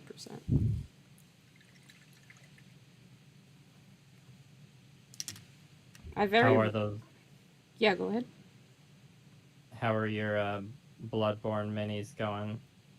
Pretty good. I've almost finished one of the ones that I started. Like, I am just kind of getting these to, I guess you'd call it like a tabletop standard, but basically I just Yeah. want them to vaguely represent the characters as I remember them in the game, so, um, I don't really intend for any of them to be like one-to-one detailed perfect renditions, but just very grimy, grimdark kind of paint, which I always am pleased to remember that I do in fact know how to do. It's like I always worry that I couldn't paint something to look super Warhammer appropriate if I wanted to, and then I'll like paint something not in like a candy style and be like, no, yeah, I still know how to do this. This is still something that I could do if I wanted to. Yeah, I have like a couple projects in mind for that would be, like a little weathered or just like not the style I've been working on lately, which is just, vibrant boys. I've just been painting so many vibrant mechs lately. I'm like, is that all I can do now? Oh, thank you, Caleb Sweet, for the super chat. He's giving me money and telling me to stand up, do a stretch, roll my shoulders back, take a deep breath, and drink some water. I That's mean, very specific. that's all honestly really good advice. So I think you should listen. I mean, That's the super chat is a good excuse for me to stand up and go use the bathroom, because after all those burps, I do need to just go use the bathroom real sure. quick. So You want to I'm take a just gonna 5? step. Yeah, let's take just a quick breather. Cool. All right, We'll turn chat. on my holding screen for just a few moments. Be right back, everybody. Same. I will also be right back.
Okay, I'm back. Thanks again for the super chat, Caleb. I'm having some water, and I'll turn the camera back on.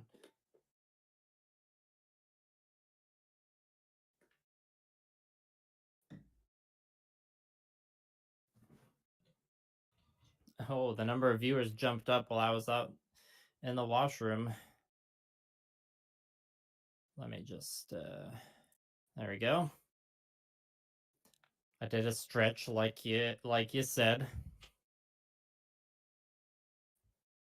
Assuming Fiverr's away still, but that's cool. Guess I should catch up on the chat. Yeah, Silas, that's how I view the word thick as well. The more C's determines the chonkiness. Oh, and Tristan said bye. Goodbye, Tristan. You're probably not here anymore.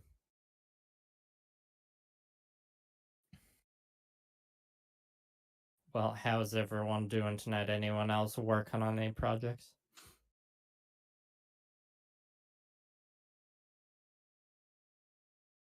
Gabriel Iglesias, he's fluffy. The level of fattens. Does he like, how does his scale work on that one compared to like thick with the number of C's? Or does he just use the word fluffy?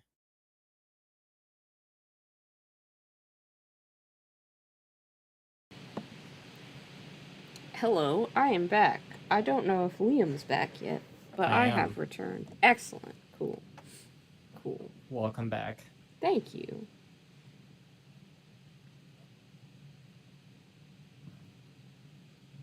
I don't know how accurate the like YouTube like stream analytics are for when you're like watching the stream, but when I came back from the washroom, it had like jumped up 10 viewers from when it like before. So I'm like, oh cool. As soon as I go to the washroom, like a bunch of people come and check out the stream.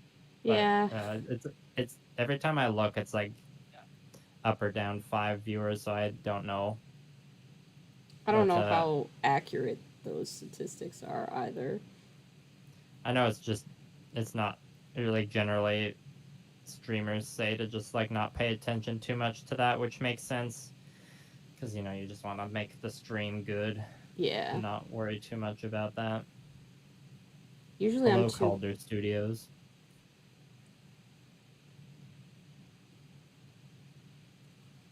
Calder Studios was the person who pointed out to me that the box that my tiny Gundam came in was actually not random.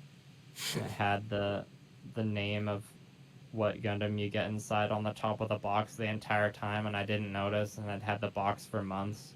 Well, that's good to know, because they sell those at my local game store, so now if I want to get one, I can cheat and know which Gundam is going to be, what's going to be in there. Yeah, just prepare yourself mentally for the building process. I mean, I build Warhammer models, so it can't be worse than that. Very true. And apparently, so because the Japanese market likes to have, you know, random gacha products and stuff, when you buy a Gundam artifact, there's a chance you get a special edition one that's like got clear plastic. It's like clear red or clear green instead of the yellow. That doesn't work well for painting over it, though. Yeah. Yeah, that's what I've heard people say before. They, like, buy one with plans to paint it, and then they open it, and it's, like, the limited edition clear one, and then they're like, oh, well, now I don't know what to do. I feel like I shouldn't paint it. No, you just gotta buy another one, I guess. I'm glad you told me that, so that if I get one of those, I'll know that it's special. Opposed to me just being like, oh, okay, I guess this one's red. Yeah, I mean, if you buy one and it, like, you might be disappointed if you can't paint it if it's a limited edition, but the upside is you can, like, flex it. Yeah. You're like, look, I got the extra rare one. I got the special toy. It's like getting a hollow Pokemon card. Exactly.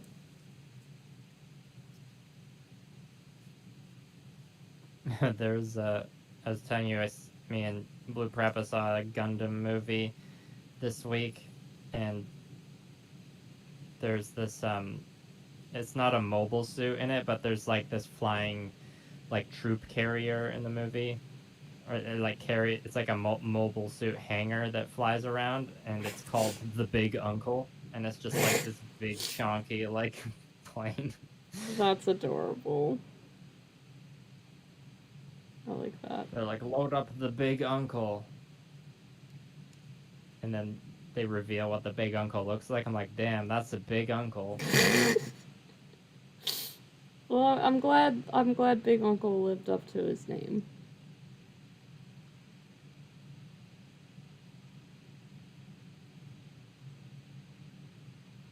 Oh, Caleb just got an airbrush, so he can Oh, hell start yeah. painting for commissions since he's a stay-at-home dad now. Nice. Congrats. That sounds fun.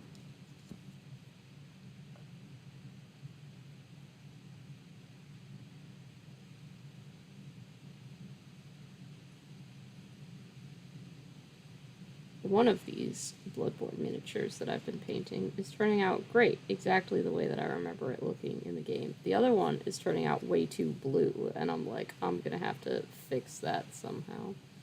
So that's gonna be blue. fun. That's not a gray.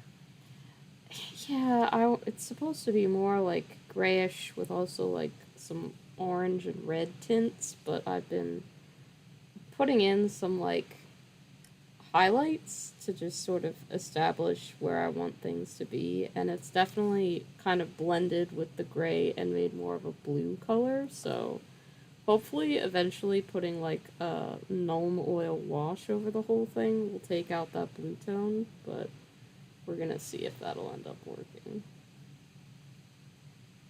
Good old gnome oil. It does fix a lot of things, so hopefully it can. It took me too long into my like years of painting miniatures to discover what washes were, and when I did discover them, I was like, why didn't I discover this earlier? This is cheat juice. It's magic, and then you just put a wash on everything. It's great. It's kind of like how with digital art, the first time you learn how to do like multiply and darken layers, you're just like, oh, whole new ballpark opened up. Yeah, I even have a video editing equivalent of that. That's the Ripple Edit tool. When I discovered that, it saved me like literal hours of work and also much carpal tunnel suffering. That's good. You do a lot of editing too, because you got to make all those clacks happen. Yeah, like if I didn't get the like hotkeys down to muscle memory and the like learn how to use the Ripple Edit tool, it would be impossible to edit all those clackies. I always know that your videos are going to have fun edits in them, and it's like, obviously your content is part of the appeal, but slick editing can also just be fun to watch. If I know there's going to be a good clack montage, then I'm excited for it. I do enjoy me some editing, unless it's editing a vertical video. Not a fan of that. That's fair. But usually those are like done after the fact. You know, I'm just like recutting something as an Instagram reel, which I know I could also upload as a YouTube short, but I just don't want to make YouTube shorts. Shorts, yeah. I don't know that YouTube shorts are gonna take off, but I mean, I guess I'd have to, again, I'm like not trying to do YouTube as a career right now, and I don't think you're trying to do that as a full-time career right now, so as far as I'm aware, it's nice. Not really. It's nice to not have the pressure of having to keep up with whatever is trendiest and performing best on YouTube. Yeah, I mean, like, the work I'm doing right now is full-time, but, like, not all of it is YouTube. You know, like, this commission I'm working on right now, I'm not doing a YouTube video for it. Yeah. But it's, like, still, you know, part of Millennial Model Mayhem, so to speak. For sure, for sure. Yeah, I forgot to ask you what your Bloodborne build's play style is like.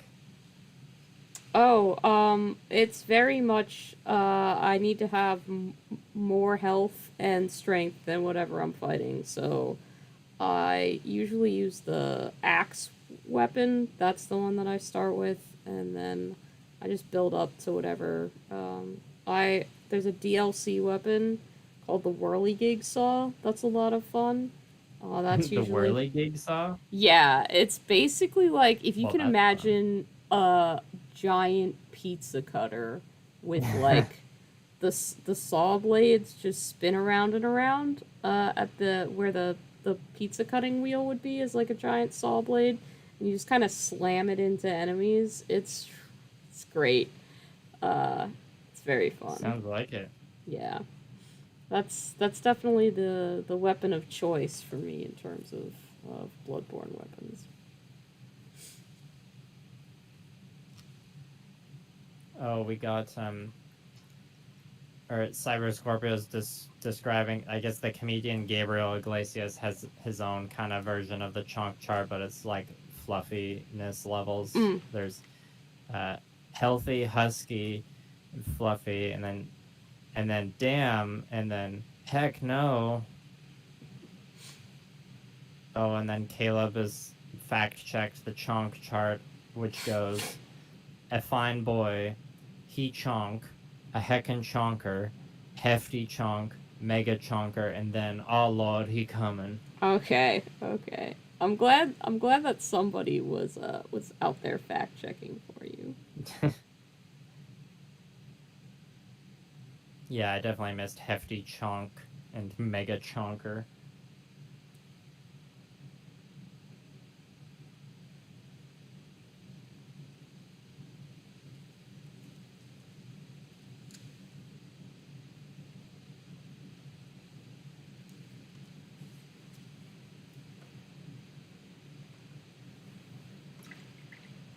Were there any other important things we needed to talk about on this guest stream?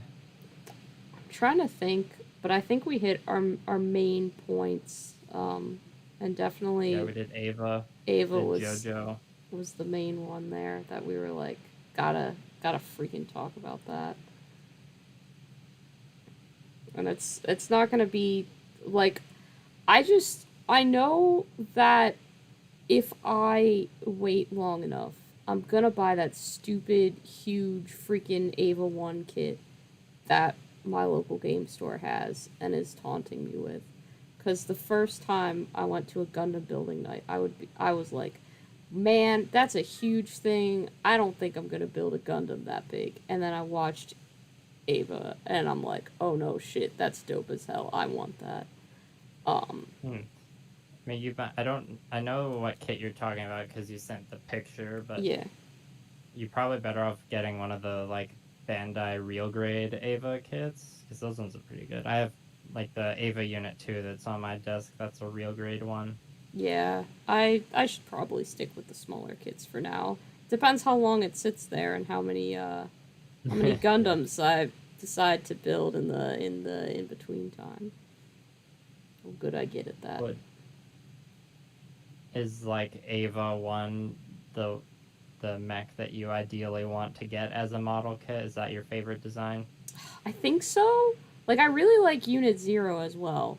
Um to be fair with you though, I like them all. Like Yeah, they're all pretty good. I think Unit 1 has the best color palette, but Hmm. you put those colors on any of the others and they're all pretty striking. Um I mean, the thing I'm painting right now is purple with green accents. So, it's a good color scheme.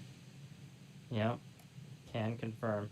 Although I think by the time I'm done highlighting this one, it'll be more of like a magenta pink than a purple. Mm. We'll see.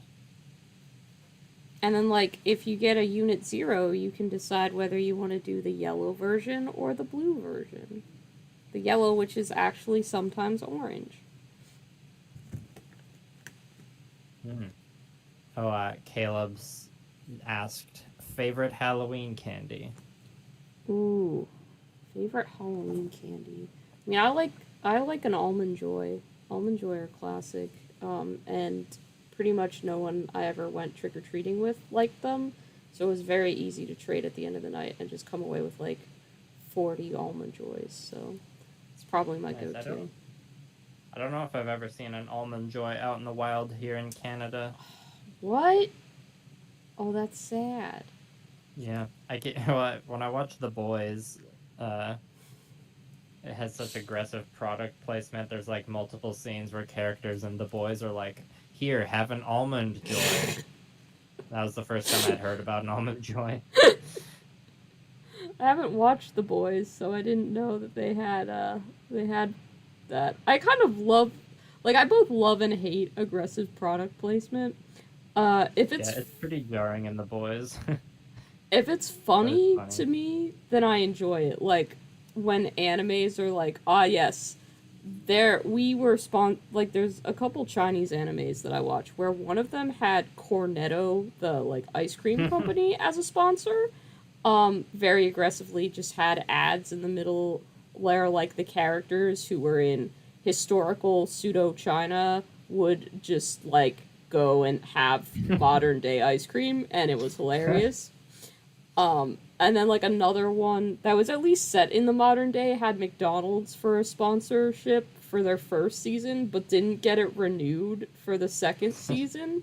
So like in the first season they were very specifically eating things from McDonald's, and then like the next season, instead of saying that they were from McDonald's, the characters were still just eating generic fast food.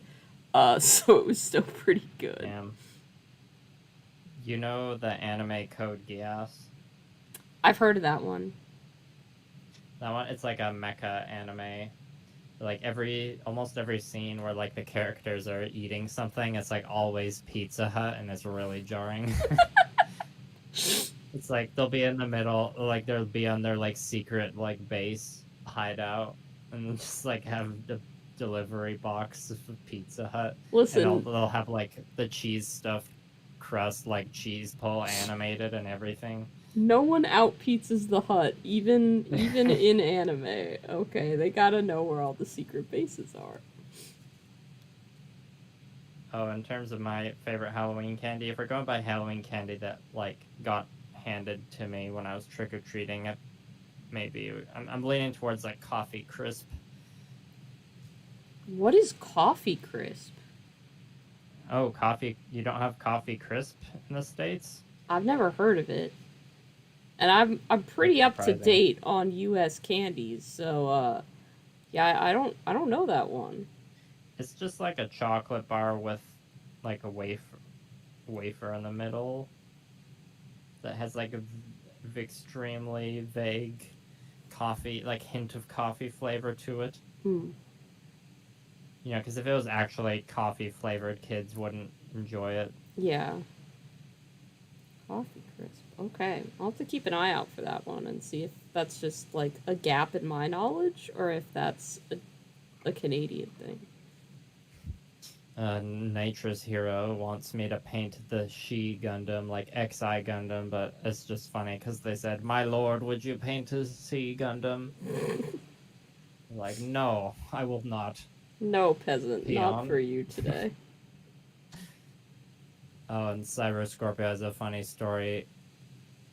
When Breath of the Wild was released, a friend of theirs was having difficulty dodging, and then they just said, "Dude, Dark Souls." And his response was, "Okay, timing, got it." That's the thing, right? Yes, Calder. People assume that if you play Bloodborne, you will also enjoy Dark Souls, and Dark Souls involves so much more timing than Bloodborne did. Like you could just be aggressive in Bloodborne and get away with it, because you could get your health back if you hit the enemy within a certain Right. like time frame. So I don't like Souls games as much because they take a lot more timing than Bloodborne did. It was a different like rhythm to it almost, and I was like, no, these are different. They're similar, but they're different. Yeah, well, is Bloodborne the one where you can't block or something? They don't really have shields, so blocking isn't really as much of a mechanic. Um, I see. and I certainly never used a shield in Bloodborne. was like, yeah, I don't think I need this. And to be fair, I beat the game and I really didn't need it. Calder brought up licorice. I do like licorice, but I'm more like I like black licorice, and that usually doesn't get handed out when you're trick or treating.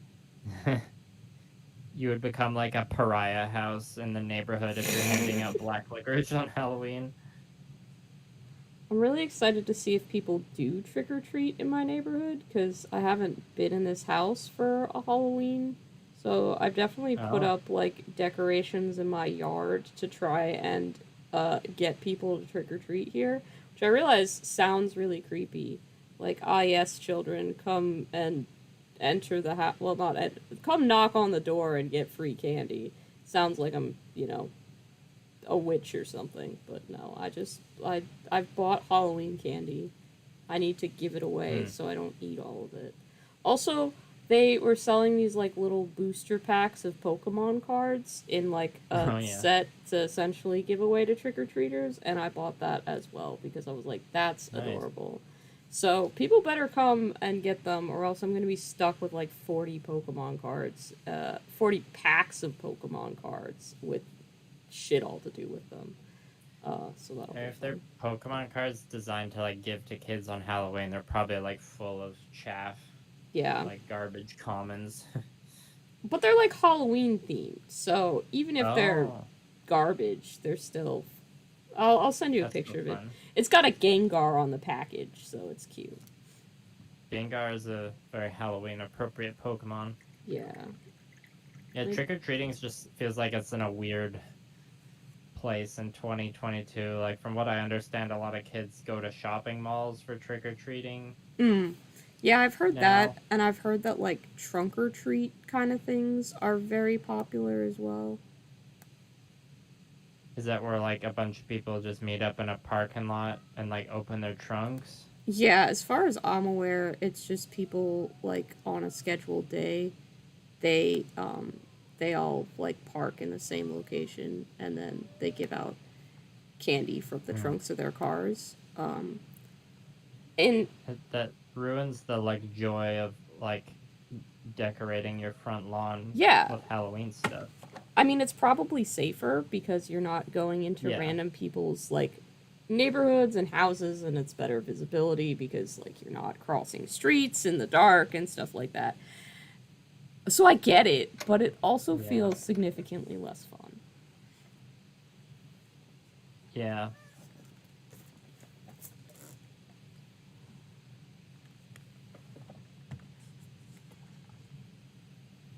Did you go to Home Depot and pick up the iconic 12-foot skeleton prop that I keep seeing on the internet?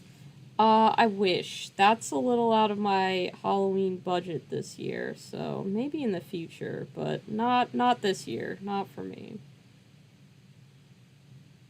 That was something I was seeing on Twitter a lot as soon as like fall started was people being like Home Depot's like the most regular normie store you could think of, but some genius in their marketing department was like, no, we need to sell a 12-foot skeleton. I mean, it's definitely something that I would buy. Don't get me wrong. If I had the like $350 to spare for it and an afternoon to put it together, I absolutely would. Uh, it's just at this time that's not a realistic possibility for me. Fair. All right, I'm gonna put one more squirt of paint on my palette, and then when that's used up, I think my painting energy will be spent. Cool. I was gonna be like, yeah, we should probably pick a. We never pick a wrap up time. We're just like, yeah, we'll paint until we don't. Yeah, I mean that's consistently been around like between like 2 and 2.5 hours, and we're coming up on 2 hours now. Yeah. So So we're doing pretty decent. I like this was a video release week for me, so it's been a long week. But Mm. next week I'll probably do, or I need to like I've been wanting to like spruce up my stream graphics for a while. I just like haven't gone around to do that. So because this next I told myself I gotta finish this commission before I do the next video. So maybe I'll get extra spicy and try and do a 4-hour-long stream next weekend. Ooh, We'll see. good luck if that's where you opt to go. I think the longest I've managed is 3.5 hours. I'll I definitely. can do it if I've got like a solid amount of painting I can just like focus on really hard for that amount of time and just like get in the zone with. That's fair. I'll definitely try and tune in so that I can support you while you're doing something like that. Just needs to not be at hours that I'm at work, because then it's kind of like I can't really do that. I mean, I can't manage to stream as consistently as you do. You're pretty good at like getting multiple streams in during the week. I try, but I'm way less consistent with video releases. So, you know, there's a give and take to it, I suppose. I haven't been able to, or I haven't come up with any good puns for my stream titles like you have. I have a bunch of folks who generally make great suggestions. Like Tao Test Kitchen was not me. That was someone suggesting it on a stream. So, yeah. And then I just kind of continued from there. Trick or Tao or Tower Treat. I don't remember which one I went with originally, but that was just Halloween version of Tao Test Kitchen.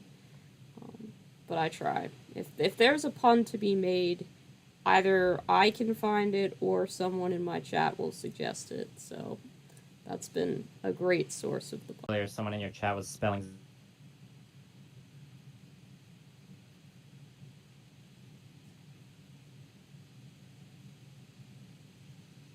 Oh, dang it. I think I lost you for a second there.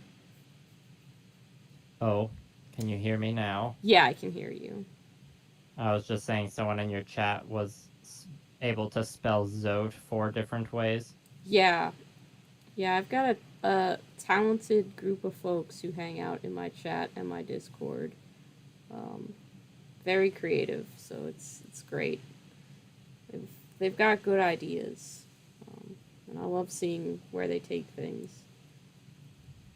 If anyone in my chat wants to join Fiverr's Discord, because I don't have one, you should go to their channel. Sometimes Liam is in my Discord and comments on things. Not often, but sometimes. Like if I tag you in something, you usually respond. So that's nice. I can. Yeah, that's how it goes with me in Discord servers.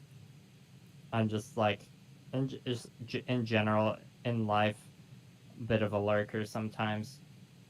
But then if you like get me started in a conversation, I'll say too much and be annoying. I don't think that's true. I've never been like, wow, shut up. I don't enjoy this conversation that we're having. I guess I've been able to exercise enough restraint in your server. Well, even when I'm shouting at you about my JoJo opinions, which are often just, what the fuck did I just watch? We've talked about that back and forth for quite some time until you've been like, actually, I need to go to bed now. And I'm like, oh yeah, no, that's fair. I've lost track of time. So I wouldn't worry about that. You know? Oh yeah, I mean, that's like direct messaging. That's different. I have a much higher chance of going unhinged in those DMs. It's been fun. I'm very glad that like I started watching JoJo, because it's just been fun to talk about, even if sometimes I'm just like, I feel like I lost several brain cells watching this. Yeah, you can't. It's really hard to enjoy JoJo and avoid without talking to anyone about it. I feel like that's a very fair assessment of JoJo. People have asked me before if I would recommend JoJo's Bizarre Adventure, and I'm like, no, I would not. Do not watch this show. It's such a hard show to recommend. It's like you'll either love it or like absolutely hate, or like you'll either think it's the worst thing ever and love it, or like think it's the worst thing ever and be like, why did you recommend this to me? I hate you. Yeah, I honestly don't know, like, where I land on the JoJo is stupid and JoJo is wonderful scale. Um, It's both. it's definitely both.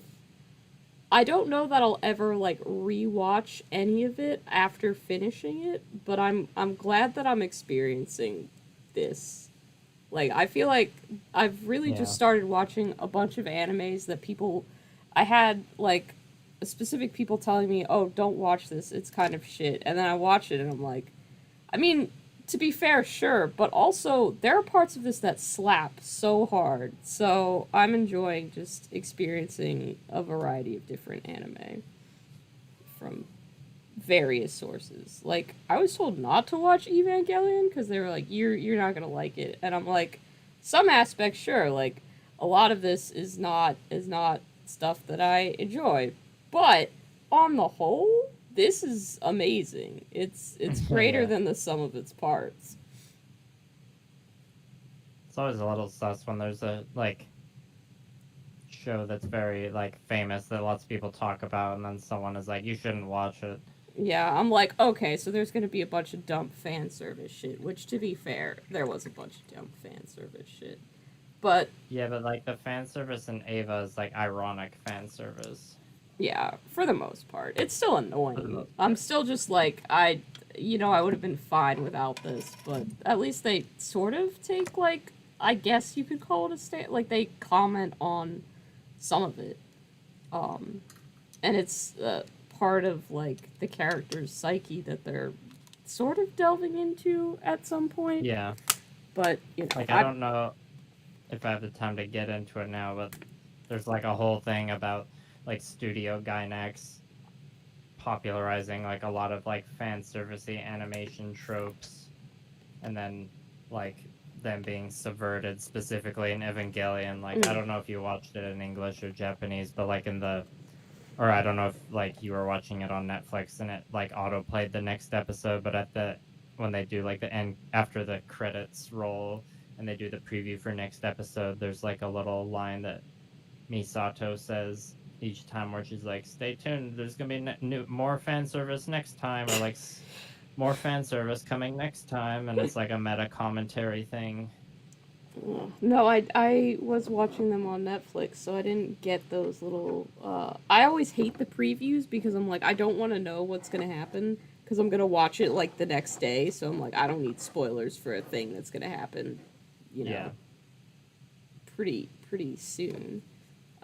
So yeah, I didn't catch any of that. I'll have. It's a good excuse for next time I watch Evangelion to go and appreciate that. Yeah. And I'm sure there will be a next time because I'm not in any way done with my fascination with this series. Mm-hmm.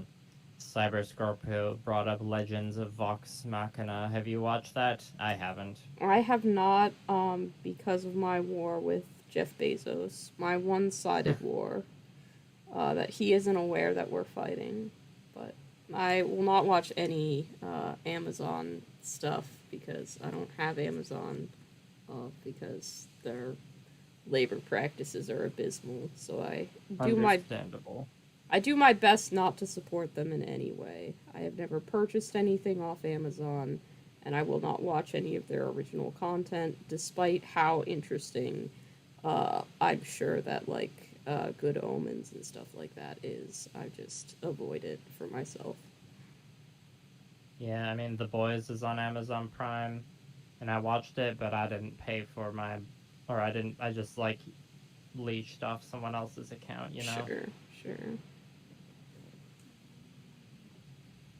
I feel like everybody has like one hill to die on where they're just like, you know what, no matter what, I'm not supporting this person or this company. And I happened to choose Amazon as mine, which then went on to own half of the world. So that's really annoying. It's a noble hill to die on. I think so. I don't think that I chose wrong, but it's certainly an inconvenient hill to die on. Oh, certainly. Sorry, I just bumped the mic with the end of my brush. It's okay. I have a cat who really wants attention, who you may be able to hear. Hi, Lobster. Are you trying to Hello, have... lobster. He is here. The boy is here. Everyone drop a lobster emoji in the chat. My cat, Lobster. I feel like there's gotta be people on your chat who are not aware that I have a cat named Lobster. He's down there. He's creating mischief by wanting a ton of attention.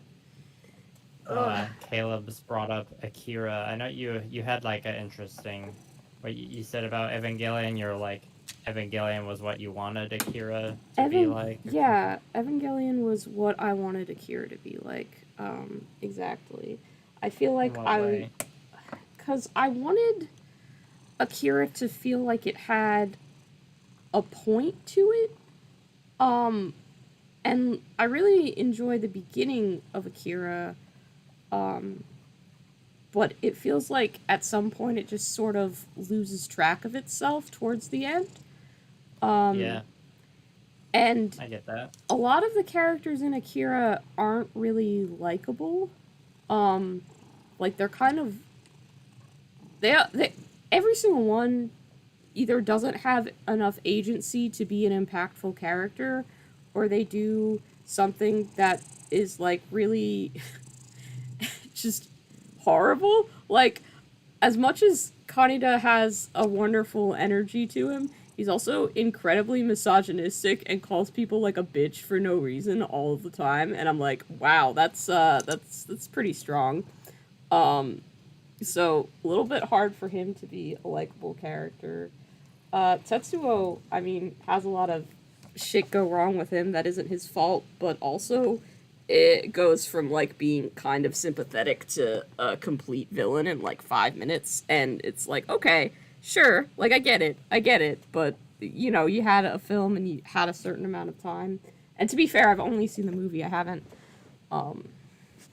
read the manga. I just feel like Yeah, I haven't read it either. I feel like Akira didn't know what point it wanted to make, so it just kind of was a film. And it had cool visuals and ideas. I just didn't really get a strong takeaway from it, like either emotionally or thematically. I didn't connect with it, and I was really hoping that I was going to. Yeah, it's one of those movies where I definitely like had to watch it a few times to like properly digest it, and I've always meant to like read the manga because yeah, it definitely has, like, you can tell it's a little like disorganized at the end, which, you know, that's a classic thing that happens with mangas getting adapted into movies. Sometimes it's hard for me to tell whether I just don't like something, or if I miss something, or if it was translated poorly, or like, you know, in the case of uh, a movie, would I have liked the source material? Like, I kept thinking that that was the case with Dune, and I thought that there was a universe in which I would like Dune. I just have come to the conclusion that I probably just don't like Dune after watching both movies and hearing vague details about the story. I think it's always going to take too long to get interesting, and I don't care about Paul, which you kind of Yeah, need Dune's to a do. slow burn. And everybody's like, Dune's fantastic. Dune's great. Maybe Dune's great in like 10 years when they actually finish the series, but then it'll take 5 years to watch. And I'm sorry, Dune, I don't have that kind of patience. I just don't. Here we go with the Dune hot takes. I'm sorry. It's me. Full of hot takes. But anyway, circling back, I feel like I didn't connect with Akira emotionally, and I had wanted to. Evangelion I connected with emotionally pretty much from the get-go. Maybe by like Nice. episode 2 or 3, I was just like, yep, I'm in this for the long haul. So that's kind of what I meant by that, I guess, where it was everything that I had hoped Akira would be. Nice. Well, thanks for that breakdown. Of course.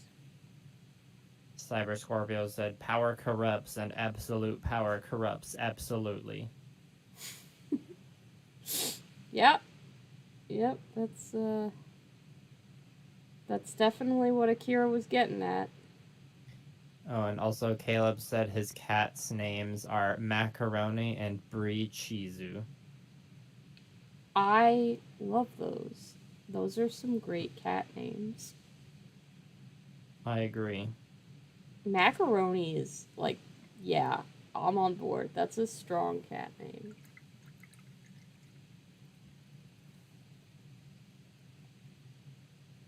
I should change my mom's cat's name to Thickeroni and Cheese. Thickeroni and cheese. Oh dear. I don't know that your mom would approve of that. To be fair, I've never met your mother and don't know anything about her, but that's a pretty big change from whatever your mom's cat's name is. I mean, for a while I was calling the cat Prince Chungus. What's the cat's actual name? Sunny.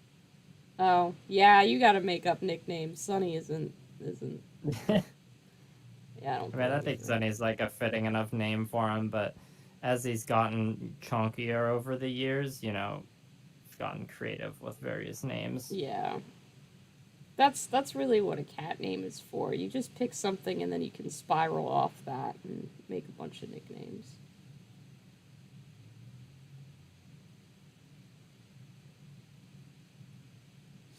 If you need to like dip out of the stream to like give your cats the attention they need, if you're like out of energy, that's totally acceptable. Oh no, he's okay. He does this every time I stream because I've not given him attention for an hour, so he needs it now. But that's just because he's baby. He'll be fine. After the stream is over, I'll probably finish watching Hocus Pocus 2. Because that came out. I've seen lots of people posting about Hocus Pocus 2 today. Yeah, it's pretty much been the first full day that it's out, so people are watching it. I watched the first half last night, and I was like, it's kind of how I felt when I watched Hocus Pocus for the first time, because I didn't grow up on it, where I was just like, that's kind of okay, but I don't, like, get the hype around it. Yeah, I've never seen it. I think I'm gonna feel the same way about Hocus Pocus 2, where I'm just kind of like, yeah, it's okay, but I don't really get the hype around it. Still, though, it's a Halloween movie at Halloween time of year. Like, I'm gonna watch that. I'm gonna have a good time. So you remember when I asked the chat to drop a lobster emoji? Mm-hmm. So, like, Caleb dropped a lobster emoji, but I only just noticed it now because YouTube, like, flagged it as potentially inappropriate, so I had to approve it. Sorry that my cat is causing trouble and posting That's not even your cat, it's just content in your chat. The symbol of a lobster YouTube thinks is inappropriate. Like, that's a red flag. Yeah. Cyber Scorpio, it is an orange tabby cat. Prince Chungus is an orange tabby cat. Lobster is so also we an also orange call him cat. Garfield sometimes, obviously. You gotta. All orange cats have been or will be Garfs at some point in time. Is their right.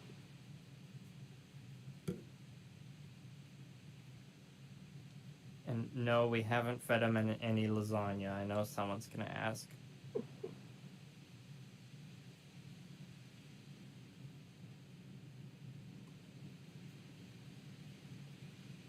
Were you a fan of Buffy the Vampire Slayer? Never seen Buffy. Probably. What about Sabrina the Teenage Witch? I'm just going through like the spooky shows. I've seen a couple episodes of Sabrina. I think it's okay. Again, I grew up like with my very religious mother policing what I could and couldn't watch on TV. So there's a lot of stuff that I just kind of like missed the boat on because my mom was a psycho. Fair. it's unfortunate, but it's also really hard to go back and watch stuff um, like, I mean, Danny Phantom's like okay now, you know, Oh but yeah. I'm like, I probably would have liked this more when I was the target demographic for this show, um, as opposed to watching it back as an adult. So some stuff is just like, yeah, I just missed that one.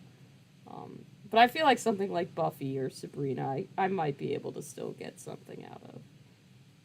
And when Buffy was airing on TV, I was like a bit too young. Oh, that'll help people guess my age, I guess. But and I also didn't like have the cable channels to watch it, I believe. So Fair. I like watched Buffy in my like late teens, early 20s.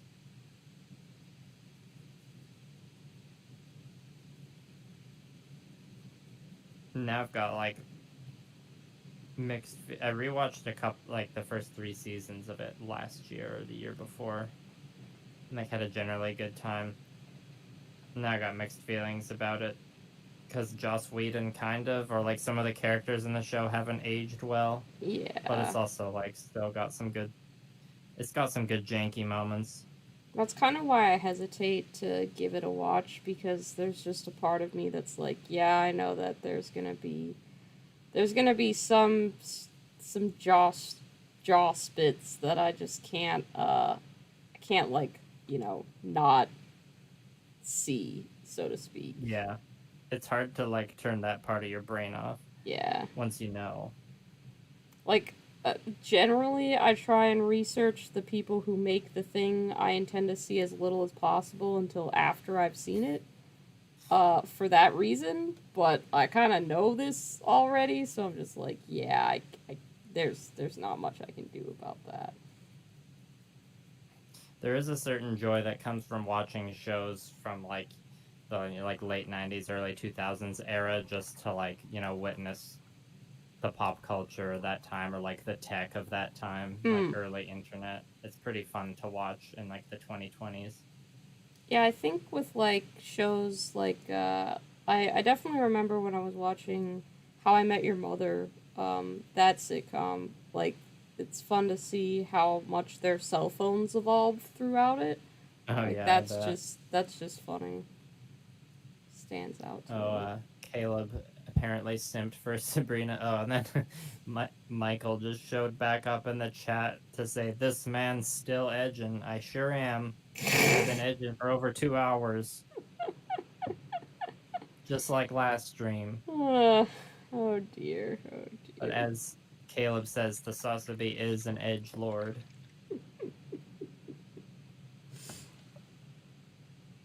Has the joke gone old yet, Fiverr? No, it hasn't. Uh, Good. Keegan in my chat asks if I'm afraid of a little cringe, and I will say that I do so many cringe things myself on a daily basis. I don't think I could get through my life if I was afraid of a little cringe. I'm I ain't afraid of no cringe, Keegan. Just one of those things in life you gotta accept and deal with is a little cringe. Mm, it's true. I frequently get cringe paralysis throughout the day as I think of, something that happened 12 years ago that I did. Oh yeah, that'll happen to me as well, and I'm just like, you know what? That was last season me, or several seasons ago me. I can't be worried. Current me doesn't have time to worry about that. And that often does not work, but I do try. I do try. I mean, I'm no biologist, but I'm pretty sure like every 5 years, the cells in your body are like completely replaced and you're like literally a different person. So when you think back to those moments, you can be like, I was literally a different person then. It's gonna be really fun because I'm still working on getting my name legally changed, which has been a whole bunch of fun shit to deal with. Oh yeah, I bet. The American government is very efficient and never has any archaic processes or anything that's ever frustrating to its citizens. ever. I don't know. The government's kind of cringe. Government is pretty cringe, but I can't wait for the part where I can say, oh, where I can just be like, well, legally, that wasn't even me. Like, I didn't do that. That was legally someone else. 'Cause that'll be really fun. Yeah, Um, that's like on a whole nother level there. yeah, like Fiverr wouldn't have taken out student debt. That's under somebody else. Of course, that is gonna like transfer to. It's still gonna be the same, but Well, that was a shame. at least I can blame someone else for taking it out. It won't have been me. I'll be smarter, you know. I'll just be like this dumb idiot who used to inhabit this body did some stupid shit, and now I gotta be responsible for it. That's fun. It'll be a good running joke that I will not get tired of, but all of my friends eventually will. It's a good joke that, like, you specifically will have, like, strong authority to make. Mm-hmm. Not many other people will be able to do the same. Yeah. Those are the best kind of jokes, honestly, because people can't fault you for making them. They just kind of gotta laugh at them because I'll be like, "Yep, I paid like $600 to get my name changed. I'm gonna fucking get my $600 worth out of this shit." Oh, yeah, for sure. It's so expensive and tedious, and I hate it. It's so dumb.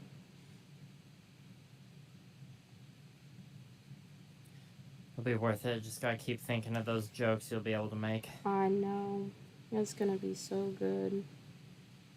And it will be worth it. Like, obviously, I wouldn't go through this process if I didn't want it done really bad. Yeah, we know you're committed. For sure. It'll happen. We just gotta wait on a few last details, and then we'll be good to go. So, like, you have to publish it in an actual newspaper, apparently. That's, like, a thing. It's dumb. I'm like, oh, okay. Why? It's the year of our Lord 2022 and you want me to post a notice in the news? Like, no one reads the fucking local paper, my guy. Yeah, I feel you there. They're like, I yeah, we wonder need... what it's like in Canada. My friend that I'm watching JoJo with changed their name a few years ago. I'll have to ask what the process was like. Hopefully it was easier. I want this to be easier for people who have to do it in the future. Because it shouldn't be this freaking tedious mess. You know? You want things to get better for the people who have to do things after you. Like, if I had the dedication, I'd be like, I'm gonna run for office and change all this so that people can fucking do stuff without having to jump through hoops. But I do not have the energy to fix those problems. Nor do I really want to hold office in the U.S. It sounds pretty shit. What are we gonna do about the bullshit middle management bureaucracy jobs if the bureaucracy's gone, though? Oh no. Oh no. How will the bureaucrats be bureaucrats? Sounds like not my problem.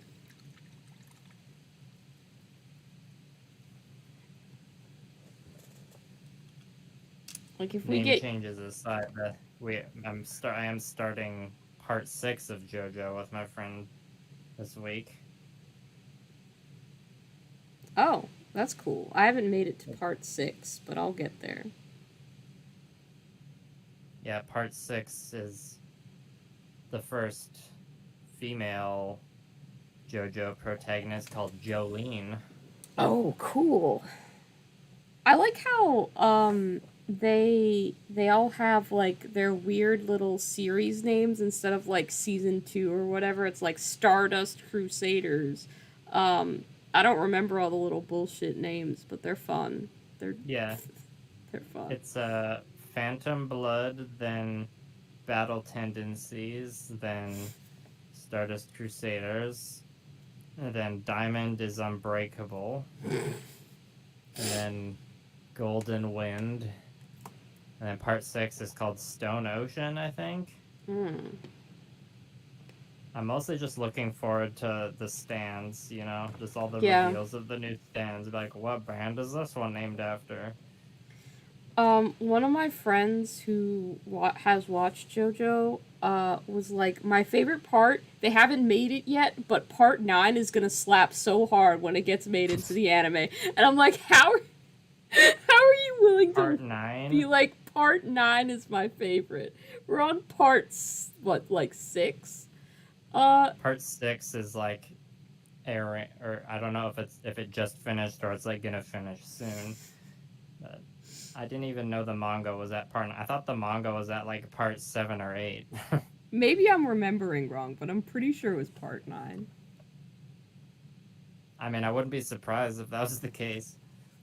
Atomic Topher, you are correct. Fiverr for president is not on then. You should not vote for me. I do not want to hold public office. I would be really annoyed, so please do not vote for me in any upcoming elections. I did not sign up for this. Do not vote for me. I do not know why my name is on the ballot. Exactly. I would abdicate. I'd be like, yep, let's just give this to somebody else who's way more qualified. I did finish a miniature today. Like, I think I need to do a few things on the base, but the actual mini looks decent, so I'm satisfied with that. Nice. I've just, been continuing to edge, and I still haven't finished anything. I'm gonna be edging for like another week at this rate.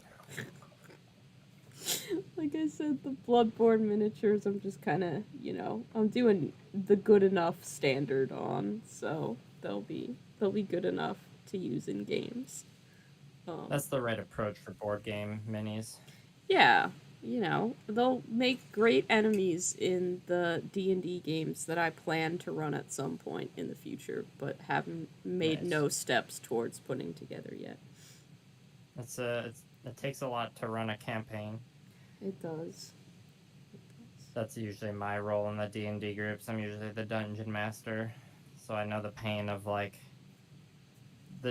in the memes where they're like, when you spend hours preparing something and the players do the other thing that you weren't prepared for. It's really annoying when the players just go in the complete opposite direction of where they needed to go. I saw a good meme that was like, when you've prepared like excellent subtle railroading for the players, but they've just spent the last 3 hours in the tavern and they won't leave. Yeah.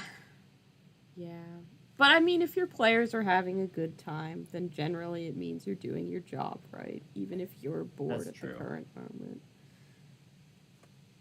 It is collaborative, so. It is. Oh, Killer Yoshi, this is a real grade model, correct. And Michael, this is a commission, so it's not for Gamma Wolves. I suppose me and the person commissioning it should develop some lore, or if they develop lore, I'll ask them to tell it to me.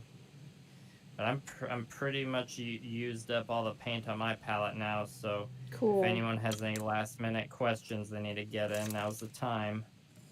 Yep, submit them now or forever hold your peace until we do another co-stream. Oh, Caleb is here from your chat to request that I pet a cat. Are there any cats still lingering nearby? Yeah, okay. Achilles, come here, baby. Come here, sweet boy. Come here, I know you're napping. Oh, do you want to be on camera? You don't? That's great. Here. Here's a boy. I am petting the boy. This is sweet baby Achilles. He is a fighter. Yes. Has Achilles crunched any minis lately? He wants to all of the time. I don't let him near them. He was trying to eat a thumbtack today. Fortunately, I did notice what he was doing and grabbed it before he could. But he had pulled it out of the wall, so I had to move what I had pinned to the wall somewhere else. That's impressive. He's I sitting mean, on bad the cord to Achilles, my don't need to headphones, do so I've that. lost audio for a second, but I'll be getting that back. Oh, okay. He is a beautiful soft boy. Yes, that's correct.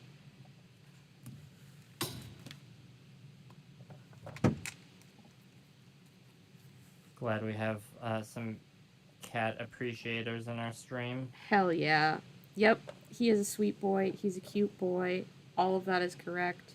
He has now decided to exit and sit under the blanket that I have, though, which is where he likes to sit. But yeah, that's Achilles. He's a good boy. Alright, I think I've done my last brush stroke. Cool. I am packing up my little setup here, putting all the minis behind the roll top part of the desk so that that can be protected from cats. I have to have a cat-proof setup because some of us don't know how to control ourselves. Oh, and look, there's a Hector. Ugh, you want another cat? Here's another cat. We've got a supplemental boy now. You saw the first boy. Here's another boy. Yeah. I don't have any, or I used to have pets when I lived with my parents, Caleb, but not right now. Hydroponica's asking your cat's names. It's Hector, Lobster, and Achilles, right? Yep, that's right. You got Hector Barbosa, Lobster Thermidor, and Achilles. And Riot, I have heard of armored Komodo pigments, but I haven't really worked with, or the only pigments I've worked with was like some Vallejo earth-colored ones for weathering. Thank you for the questions, and thanks for checking out the joint stream, everybody. We appreciate it. I should be doing at least one more stream next week, maybe two, as I'm trying to finish up this commission.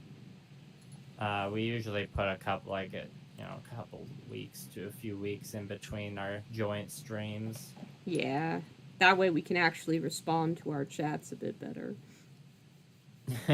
Hydroponica's Gun Plus says his cat's name is Jeffrey Clommer. Oh dear. Oh, what a note to end on. It's been a great stream. Hector needs his attention now and will continue to need emotional support for the next 45 minutes because I spent 2 hours not paying attention to him. So I'm gonna sign off so that he can get the love he clearly is deprived of.